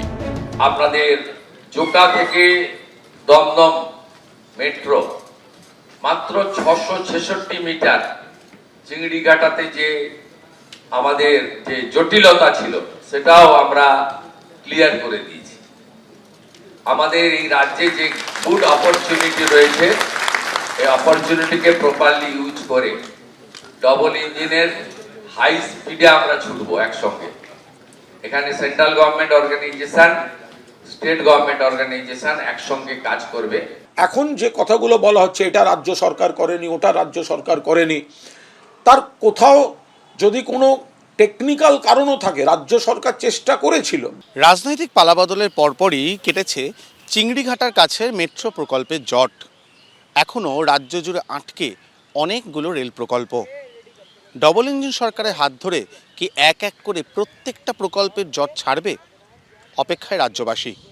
ক্যামেরায় অজয় দাসের সঙ্গে হিন্দোল দে ও অরিত্রিক ভট্টাচার্য, এবিপি আনন্দ, কলকাতা। এই মুহূর্তে খবর পাওয়া যাচ্ছে বেহালার তৃণমূল কাউন্সিলরকে গ্রেফতার করেছে পুলিশ। বেহালার তৃণমূল কাউন্সিলর সুদীপ পল্লে তাকে গ্রেফতার করা হয়েছে। ঠাকুরপুকুর থানায় তোলাবাজির মামলায় গ্রেফতার করা হয়েছে। 123 নম্বর ওয়ার্ডের তৃণমূল কাউন্সিলর সুদীপ পল্লে, যাকে পুলিশ গ্রেফতার করেছে। কিছুক্ষণ আগে প্রতিবেদনে আপনাদের দেখাচ্ছিলাম যে রাজ্যের একাধিক জায়গা থেকে কোথাও তোলাবাজি, কোথাও মারধরের অভিযোগ, কোথাও হুমকির অভিযোগ, একের পর এক তৃণমূল নেতা গ্রেফতার হচ্ছেন। এবার কলকাতা থেকে খবর পাওয়া যাচ্ছে যে বেহালায় তৃণমূল কাউন্সিলর সুদীপ পল্লেকে গ্রেফতার করা হয়েছে।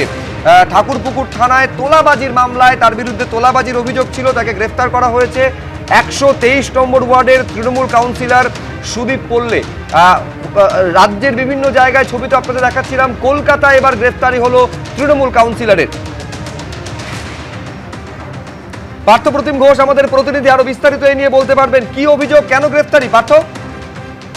দেখো, সুদীপ পল্লে বেহালার 123 নম্বর ওয়ার্ডের তৃণমূল কাউন্সিলর, তাই গ্রেফতার করে ঠাকুরপুকুর থানা পুলিশ। তার বিরুদ্ধে আজকে একটি মামলা হয়েছে এবং যে মামলাটি হচ্ছে তোলাবাজির মামলা, এবং সেই তোলাবাজির মামলা ঠাকুরপুকুর থানায় দায়ের হয় আজকেই। এবং সেই তোলাবাজির মামলাতেই বেহালার 123 নম্বর ওয়ার্ডের কাউন্সিলর সুদীপ পল্লেকে কিছুক্ষণ আগে গ্রেফতার করা হয়েছে। এবং যে বিষয়টা পুলিশের তরফ থেকে বলা হচ্ছে, তার বিরুদ্ধে কিন্তু ঠাকুরপুকুর থানায় আজকে একটি অভিযোগ দায়ের হয়, যে অভিযোগটা হচ্ছে তোলাবাজির মামলা। ইতিমধ্যে দেখেছো যে বিভিন্ন জায়গায় একের পর এক কাউন্সিলর গ্রেপ্তার হয় তোলাবাজির মামলায়।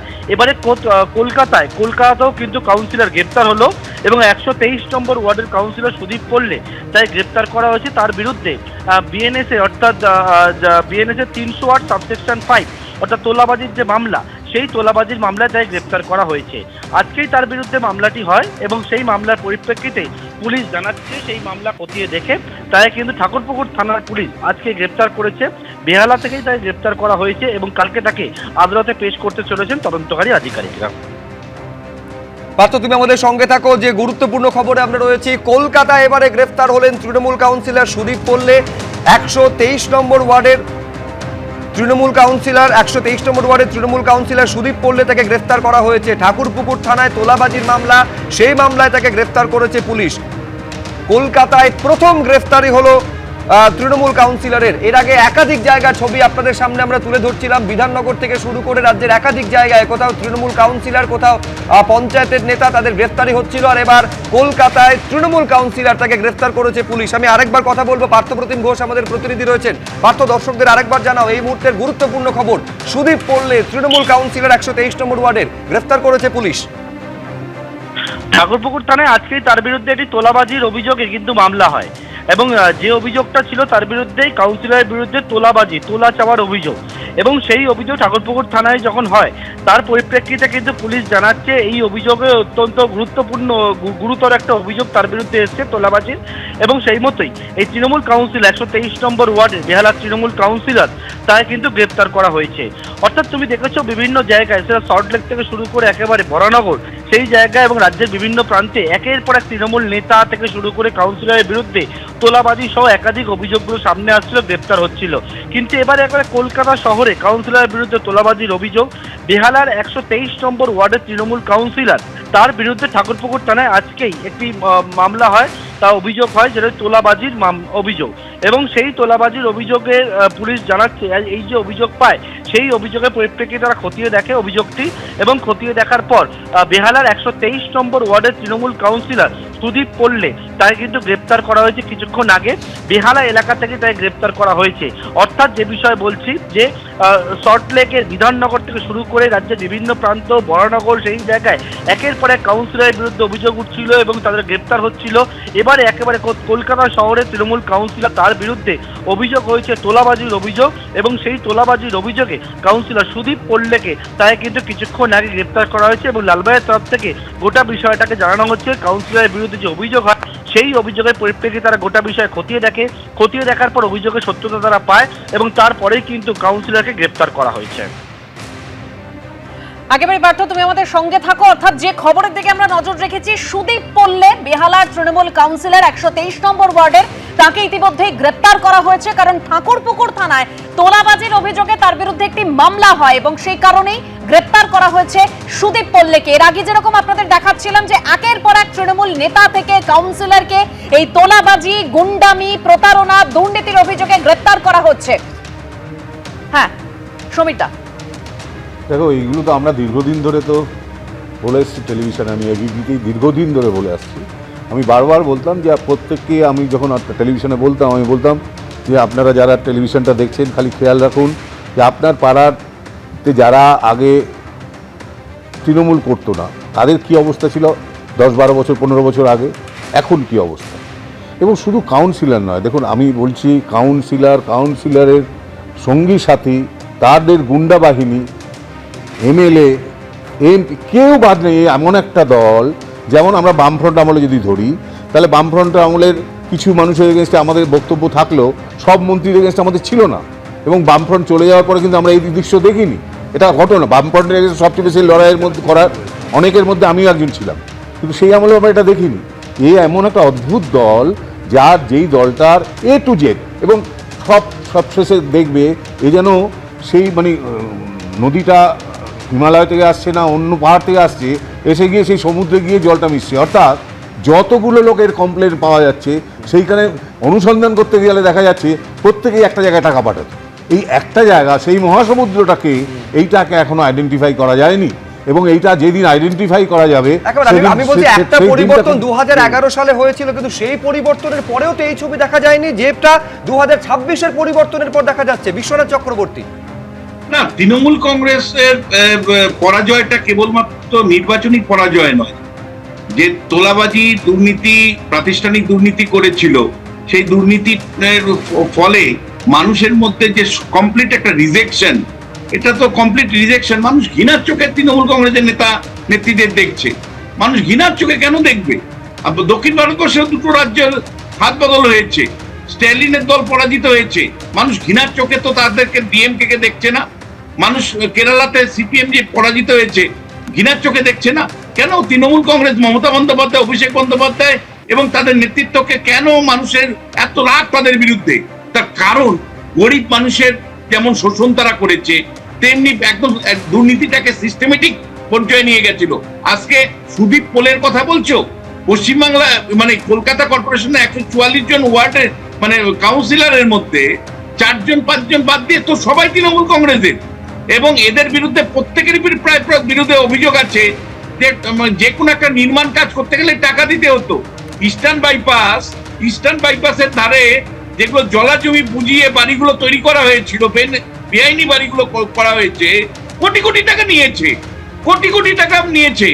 এবং কাউন্সিলর, পুলিশের একাংশ, একটা সিস্টেম এবং গুন্ডা বাহিনী, তাদের একটা নেক্সাসে দিনের পর দিন লুট হয়েছে। কলকাতার শহর লুট করেছে তৃণমূল কংগ্রেস। আজকে তাদের বিরুদ্ধে যদি ব্যবস্থা না নেয় তাহলে কিন্তু সিস্টেমটা থেকে যাবে, মানে শেকড়টা থেকে যাবে। সেই কারণে নতুন সরকার পরিষ্কার নির্বাচনী প্রচারের সময় বলছিল যে বদলও হবে এবং আইনগত বদলাও নেওয়া হবে। আইনগত বদলা নেওয়া হচ্ছে। আমি খুব খুশি যে আইন হাতে না নিয়ে রীতিমতন স্পেসিফিক কমপ্লেন আসছে আর অ্যারেস্ট হচ্ছে, কমপ্লেন আসছে আর অ্যারেস্ট হচ্ছে। এরপরে বিশ্বজিৎ বসুর নেতৃত্বে যখন মানে করাপশনের সাথে প্রশ্নে যে কমিশন তৈরি করা হয়েছে, সেই কমিশন যখন ফুল ফেজে কাজ করবে প্রাক্তন হাইকোর্টের বিচারপতি বিশ্বজিৎ বসুর নেতৃত্বে, এই যে সুদীপ পল্লে, তিনি হচ্ছেন 16 নম্বর বোর্ডের চেয়ারম্যান, ডাকনাম তার ননিত দাপুটে তৃণমূল নেতা। বিমল দা, না, কিছুদিন আগে ওই অঞ্চলে ভোটের প্রচার করতে গিয়েছিলেন ত্রিপুরার প্রাক্তন মুখ্যমন্ত্রী বিপ্লব দেব। যদ্দূর আমার মনে পড়ছে তার স্টেজটা আগুন লেগে পুড়ে গিয়েছিল এবং কেউ কেউ ওনার দিকে আঙুল তুলছিল যে উনি কী কাণ্ড করেছেন ওখানে। আমি ছোটোবেলা থেকে একটা কথা শুনে আসছি, মানে এই সুদীপ পল্লের দিকে ছোটোবেলা থেকে একটা কথা শুনে আসতাম, চুল বাঁচতে কম্বল ফাঁকা। এখন দেখছি তোলাবাজ বাঁচতে তৃণমূল ফাঁকা। আমি বুঝে উঠতে পারছি না যে তৃণমূল কংগ্রেস বেছে বেছে পঞ্চায়েত থেকে পুরসভা একদম এই মহাপুরুষ তোলাবাজদের কি করে খুঁজে পেল। এইটা খুঁজে পেতেও কিন্তু এক ধরনের যথেষ্ট লাগে, পরিশ্রম লাগে। তো পিসি ভাইপো এই পরিশ্রমটা করে এদের যোগাযোগ করে তুলে এনেছিল এবং যারা যারা অ্যারেস্ট হয়েছে তাদের পাশে কিভাবে এরা দাঁড়ায়। বালু মল্লিকের পাশে মমতা ব্যানার্জি বলেন ও কি অন্যায় করেছে, আবার জাহাঙ্গীর তিনি আরেক মাতব্বর, তার পাশে ভাইপো গিয়ে দাঁড়িয়ে গেলেন, মাথায় হাত বুলিয়ে দিচ্ছেন যে তুই আমার লোক, তুই থাকবি খুব ভালো। তারপরে যখন জাহাঙ্গীর বিপদে পড়েছে ওখানে আর প্রচারে গেলেন না, নিজের ঘরে ঢুকে গেলেন। ফলে আলটিমেটলি যেটা দাঁড়িয়েছে যে এই দলটা এমন একটা চোরের সাম্রাজ্য করেছিল, তোলাবাজদের সাম্রাজ্য করেছিল, দুর্নীতিগ্রস্তদের সাম্রাজ্য করেছিল, যে গোটা পশ্চিমবঙ্গের সমাজ ব্যবস্থা, রাজনৈতিক ব্যবস্থা সব কিছুকে এরা পলিউট করেছে, দূষিত করেছে। মানুষ রাজনীতিবিদদের দেখে ঘৃণা করতে শিখেছে, এদের জন্য লোকে আমাদের দিকে তাকাচ্ছে। ফলে এই লোকগুলো প্রত্যেকের আরো ভয়ঙ্কর শাস্তি দরকার। আমি খুশি এই সমস্ত সুদীপ পল্লে টাইপের লোকগুলো গ্রেপ্তার হওয়ার ফলে আরো অনেকে সাহস করে এই সব তোলাবাজের বিরুদ্ধে মামলা করবে। বলছেন যে একেবারে একটা বার্তা দেওয়া যাচ্ছে, কিন্তু আমি বলছি অনির্বাণে তো কেঁচো খুঁড়তে গিয়ে কেউটে বেরিয়ে আসছে। একের পর এক তৃণমূল কাউন্সিলর থেকে শুরু করে তৃণমূলের নেতারা যে গ্রেফতার হচ্ছেন, তৃণমূল কংগ্রেস একটার বিরুদ্ধেও কেন কোর্টে গেল না? তার মানে কোথাও কি তৃণমূল কংগ্রেস এইটা মনে করছে যে এই সমস্ত গ্রেফতারিগুলোর পেছনে যুক্তিযুক্ত কারণ রয়েছে? আচ্ছা, প্রথম কথা, এই ক্ষেত্রে আমরা তোমাদের প্রতিবেদনে শুনলাম দুপুরে অভিযোগ হয়েছে, সন্ধ্যেবেলা গ্রেপ্তার, অর্থাৎ পুলিশ প্রাথমিক তদন্তটুকুও সম্ভবত করেনি, গ্রেপ্তার করেছে। কিন্তু কসবা কাণ্ডের ক্ষেত্রে যতই এখানে যুক্তি দেওয়ার চেষ্টা হোক, সেই সময় বিজেপি সরকার ছিল না, 4 দিন পর তো তৈরি হয়েছে, আর 14 দিন হয়ে গেছে, সেখানে কোনো রকম কোনো পদক্ষেপ নেই, প্রাথমিক তদন্তটুকুও নেই। অর্থাৎ এক্ষেত্রে রাজনৈতিক প্রতিহিংসার যে বক্তব্য আসতে পারে, যদি কিছু ক্ষেত্রে আসে, তার বোধহয় সারবত্তা আছে। দ্বিতীয় কথা, একটু আগে বিশ্বনাথ দা পলিটিশিয়ান পুলিশ নেক্সাসের কথা বলছি। অনির্বাণ, এটা বারবার আমরা বলছি, যদি কসবার ঘটনা ঘটে থাকে, অভিযোগ দায়ের হয়ে থাকে, পুলিশ যথোপযুক্ত ব্যবস্থা নেবে। একটাও প্রাণ চলে যাক, একজনেরও প্রাণ যাক, আমরা কেউ চাই না। এটা সব সময় আমরা বলে এসেছি, যথোপযুক্ত ব্যবস্থা নেবে পুলিশ। তৃণমূল করুক, কংগ্রেস করুক, সিপিএম করুক, বিজেপি করুক, কোন কর্মীরও প্রাণ যেন না যায়, এই দাবিটা আমরা এখান থেকে বারবার করেছি। কসবার ক্ষেত্রে যার আমি শেষ করিনি, কসবার ক্ষেত্রে যার প্রাণ গেছে সে কোনো দলেরই কর্মী না, সাধারণ বাচ্চা ছেলে, 20 বছর মাত্র বয়স। আর আপনি সাংবাদিক হয়ে যদি কেন বলছেন, আপনাদের তো কোটি কোটি সূত্র মারফত খবর নিয়ে দেখুন না হয়েছে কিনা। আর এখানে বিশ্বনাথ যেটা বলছিলেন, পলিটিশিয়ান, আপনারা কেন কোর্টে যাননি কেন? আরে সাংবাদিকের কাজ আপনি কেন করছেন না, তার জন্য কোর্টে যাও না? আপনি সাংবাদিকের কাজ যখন বোঝাচ্ছেন, আমাকে তো আপনার কথাটাও তো বলতে হবে। তাহলে আপনারা কেন কোর্টে যাননি কেন? একটা ঘটনা ঘটেছে, একটা ছেলে খুন হয়েছে, আপনি সেটা খবর অবধি করেননি, তার দায় আপনি আমার ঘাড়ে চাপাচ্ছেন। সেই সময় মনে পড়ে না? তাহলে এই ক্ষেত্রে তো কোর্টে যেতে পারতেন। আপনারা আপনার সাংবাদিকতার কাজ করেন। আমি বলি তুমি সাংবাদিকদের দায়িত্ব স্মরণ করাচ্ছো, ওয়েল এন্ড গুড। আমি বলছি অনির্বাণ, তুমি তো পেশায় আইনজীবী, তো ইমিডিয়েট কোর্টে দেওয়া উচিত যে পুলিশ কেন গ্রেফতার করছে না, প্রয়োজন হলে সুপ্রিম কোর্টে ছোটা উচিত তোমাদের। ঠিক আছে, তোমরা খবরটা করো, আমরা আমাদের তুমি আমাদের দায়িত্ব মনে করে বিশ্বনাথদের কথা সূত্র ধরে একটা জিনিস শেষ করে নি। পলিটিশিয়ান পুলিশ নেক্সাসের কথা হচ্ছিল বা তোলাবাজির কথা হচ্ছিল, যে এখানে পলিটিশিয়ান মূলত তৃণমূলের যারা এবং পুলিশ তারা মিলে টিলে থাকেন। এবার দেখুন, দুর্নীতির বিরুদ্ধে অভিযান বর্তমান সরকার শুরু করেছেন এবং সেই অভিযানের অংশ হিসেবে তারা তৃণমূলের যারা নেতা তাদের গ্রেপ্তার করছেন। তারা পলিটিশিয়ান যারা নেক্সাসের যে পলিটিশিয়ান অংশটা, তারা গ্রেপ্তার হচ্ছে। পুলিশ অংশটা আর কি হবে? করাপশনের নেক্সাসে পুলিশও তো ছিল, একজন হলো তো নিশ্চয়ই, একজন গোড়াটা করছিল না, বহু স্তরে পুলিশ আধিকারিক ছিল, হবে তো নিশ্চয়ই হবে। আপনি কেন বলেন? আপনি কি বিজেপি নেতা? একদম না। আপনি সরকারের কে? বিমল দা বলুন। আমি সাধারণ মানুষ বলতে পারি না। আপনি সরকারের বিহাবে কি করে বলতে পারেন? আমি সরকারের বিহাবে বলতে পারি। আমরা যেটা দেখি সরকারের বিহাবে বা বিজেপির বিহাবে বিমলদা, আমি খুব স্পেসিফিক্যালি বলছি, অনির্বাণ যত সালিয়ে মাছ ঢাকার চেষ্টা করুক সেটা হবে না। তার কারণ আমার খুব স্পষ্ট বক্তব্য যে একদম একটা যদি দুর্নীতির ঘটনা, সেখানে আমি ত্রিভুজের কথা বলছিলাম, প্রমোটার, পুলিশ থেকে শুরু করে পলিটিশিয়ান, এই নেক্সাস ভাঙতে হবে। পুলিশের মধ্যে যদি কেউ খেয়ে থাকে, অবশ্যই তার গ্রেফতারি হোক। এই সরকার কয়েকদিনের মধ্যে এসে যখন অ্যাকশনটা নিচ্ছে, এই প্রশ্ন তো অনির্বাণকে উত্তরটা দিতে হবে যে 15 বছর ক্ষমতা ক্ষমতায় থাকার পরেও, সরকারে থাকার পরেও এই অ্যাকশনটা কেন নেওয়া হলো না? নন্দীগ্রামের ঘটনা ঘটার পর এতগুলো বছর পেরিয়ে গিয়েছে, যে নন্দীগ্রাম তৃণমূল কংগ্রেসকে ক্ষমতায় নিয়ে এসেছে, রিজওয়ানুরের ঘটনা, যে রিজওয়ানুরের ঘটনা তৃণমূল কংগ্রেসকে ক্ষমতায় নিয়ে এসেছে, শেষ দিন পর্যন্ত তার মা কিশোর জানকে বলতে হয়েছিল যে এখনো পর্যন্ত সে ইনসাফ কেন পেলাম না। এই প্রশ্নগুলো কেন আজকে উঠবে না অনিলদা? আপনি একটু ভুলে যাচ্ছেন, নন্দীগ্রাম হোক বা রিজওয়ানুর কাণ্ড প্রত্যেকটাই সিবিআই তদন্ত করছে। আপনার মনে একটু আপডেটেড হওয়া দরকার। তোমার আপডেটেড হওয়া দরকার যে পুলিশ সেখানে ব্যর্থ হয়েছে, রাজ্য পুলিশ, কলকাতা পুলিশ তদন্ত সেখানে করতে পারেনি নাকি কোনো বিশেষ উদ্দেশ্য করেনি। যে অফিস, আমি বলছি বিরোধী থাকার সময় অনির্বাণ আমার স্মৃতি নিয়ে প্রশ্ন তুলছিল, তো আমি অনির্বাণকে মনে করিয়ে দিই যে নন্দীগ্রামে যাদের বিরুদ্ধে অভিযোগ উঠেছিল তৃণমূল কংগ্রেস বিরোধী থাকাকালীন, তাদের প্রাইজ পোস্টিং দিয়েছে তৃণমূল কংগ্রেস ক্ষমতায় এসে। অতীত ঘাটলে অনেক কিছু সামনে আসবে। অনিল জানা, অনিল দাকে আমি এক সেকেন্ড প্লিজ, আমি একটু চেয়ে নিচ্ছি। এই অনির্বাণ এত কথা বলছে, এতগুলো লোক তৃণমূলের কাউন্সিলর হোক, এমনি নেতা হোক, মাঝারি নেতা, বড় নেতা অ্যারেস্ট হয়েছে। কোথায় ভাই তোমরা? এটা তোমাদের তৃণমূলটা যদি একটা পার্টি হয় তাহলে পার্টির সদস্য বিপদে পড়েছে, কারণ তারা তো অনেস্ট, তারা ডেফিনেটলি অনেস্ট তোমাদের ভাষা। তাহলে তাদের পাশে গিয়ে তোমরা কেন দাঁড়াচ্ছ না? কেন দাঁড়াচ্ছ না সেটার উত্তর আমি দিয়ে দিচ্ছি। কেন পাবলিক তোমরা গেলে তোমাদের কাছে কৈফিয়ত চাইবে? আমাকে প্রশ্ন কথা বলছো, একটা ব্যাপার বলছি, আপনি আমাকে প্রশ্ন করুন, উত্তরটা আমি দেবো। সুব্রজিৎ, আপনি যে বললেন না, আমরা যারা দলের লোক, আমরা দলের লোকের যার পাশে দাঁড়াবো, আমরা সরাসরি দাঁড়াবো, দলের লোক হয়ে দলের লোকের পাশে দাঁড়াবো।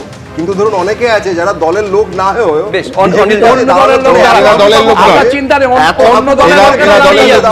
বিজেপি চায় না, আপনাদের অন্য লোকরা দাঁড়িয়ে যাচ্ছে, আপনাদের প্রোটেকশন দিচ্ছে, চিন্তা করবেন না।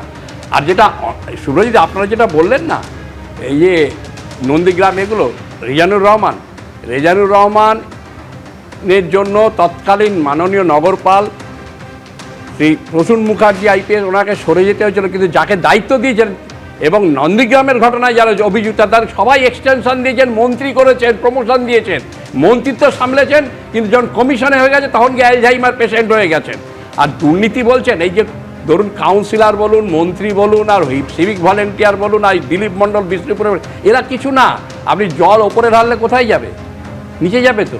আপনি 2014 একজন হঠাৎ 2014 সেটা হিট লাগবে, কিন্তু সেটা কোথায়? সে 2014 একজন হঠাৎ নবাব তৈরি হলেন, তিনি হঠাৎ ব্যবসা তাকে কেউ চিনত না, হঠাৎ ব্যবসা করলেন, এমন ব্যবসা করলেন 10-11 বছরে ইন্টারন্যাশনাল চেম্বার অফ কমার্স থেকে অ্যাওয়ার্ড অফ এক্সিলেন্স দেবার কথা হচ্ছিল।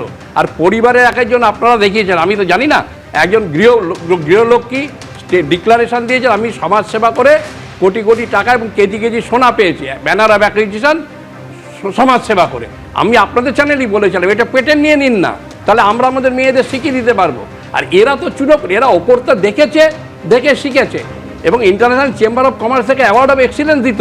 তারপরে যখন দেখলো যে না, একজন সৎ মুখ্যমন্ত্রী হতে হবে, তবে তাদের এই জিনিস হবে, তখন ওরা পিছিয়ে গেছে। একদম। আমি আরো একবার এই খবরের দিকে নজর রাখবো, যে খবরে আমরা রয়েছি, তৃণমূল কাউন্সিলর সুদীপ পল্লেকে এবার গ্রেপ্তার করা হলো। বেহালার তৃণমূল কাউন্সিলর সুদীপ পল্লেকে গ্রেপ্তার করা হয়েছে, যিনি 16 নম্বর বোরোর চেয়ারম্যান। ঠাকুরপুকুর থানায় তোলাবাজির মামলায় তাকে এবার গ্রেপ্তার করা হলো। আচ্ছা, এই সুদীপ পল্লের কথা আমরা বারবার বলছি যে বেহালার কাউন্সিলরকে গ্রেপ্তার করা হয়েছে। কে এই সুদীপ পল্লে? খাস কলকাতার গির্জার অধীনস্থ নার্সিং কলেজের জমিতে দাদাগিরির অভিযোগ উঠেছিল এই তৃণমূল কাউন্সিলরের বিরুদ্ধে। একেবারে বেহালার ডায়মন্ড হারবার রোডে ডায়োসিস অফ ক্যালকাটার আওতাধীন sister Florence college of nursing নামের এক শিক্ষা প্রতিষ্ঠানে সম্প্রতি রক্ষণাবেক্ষণের কাজ শুরু হয়, সেখানে নাকি সুদীপ পল্লে বাধা দেন বলে অভিযোগ। রবীন্দ্রনাথ বাবু, এরা তো একটা পুরো সিস্টেম চালাতো, তো মানে সেই সিস্টেমের মধ্যে তৃণমূলের এই নেতাগুলো ছিল, পুলিশ ছিল, প্রশাসন, পুলিশ, গুন্ডা, এরা সবাই মিলে, এবং তাদের মাথার উপর রাজনৈতিক আরও বড় যারা নেতা নেত্রী তারা ছিলেন। সুতরাং এই সিস্টেমটা এমন একটা জায়গায় গেছিল, গোটা রাজ্যটাকে পচিয়ে দিয়েছিল। এখন এই সিস্টেমটাকে প্রথমে তোলা এবং নতুন করে উন্নয়নের কাজ নিয়ে আসা, এইটা খুব একটা বড় চ্যালেঞ্জ। কারণ একদিকে আইনের শাসন প্রতিষ্ঠা করতে, এবং তার জন্য বহু মানুষ বহুদিন বিচার পায়নি, সেই বিচারের ব্যাপারটা সুনিশ্চিত করতে হবে যাতে বিচারের বাণী নীরবে নিভৃতে না কাঁদে, এবং অন্যদিকে আবার দেশে রাজ্যের উন্নয়নটাকে নিয়ে যেতে হবে। এই দ্বৈত চ্যালেঞ্জের সামনে আমাদের পশ্চিমবঙ্গের রাজ্য সরকার পড়েছে, কিভাবে তারা সামাল দেয় যায় সেটাই এখন আমাদের দেখার বিষয়। একদম। আরো একবার বলবো, সুদীপ পল্লে বেহালার তৃণমূল কাউন্সিলর, তাকে ইতিমধ্যেই গ্রেপ্তার করা হয়েছে। 123 নম্বর ওয়ার্ডের তৃণমূল কাউন্সিলর, তাকে গ্রেপ্তার করা হয়েছে।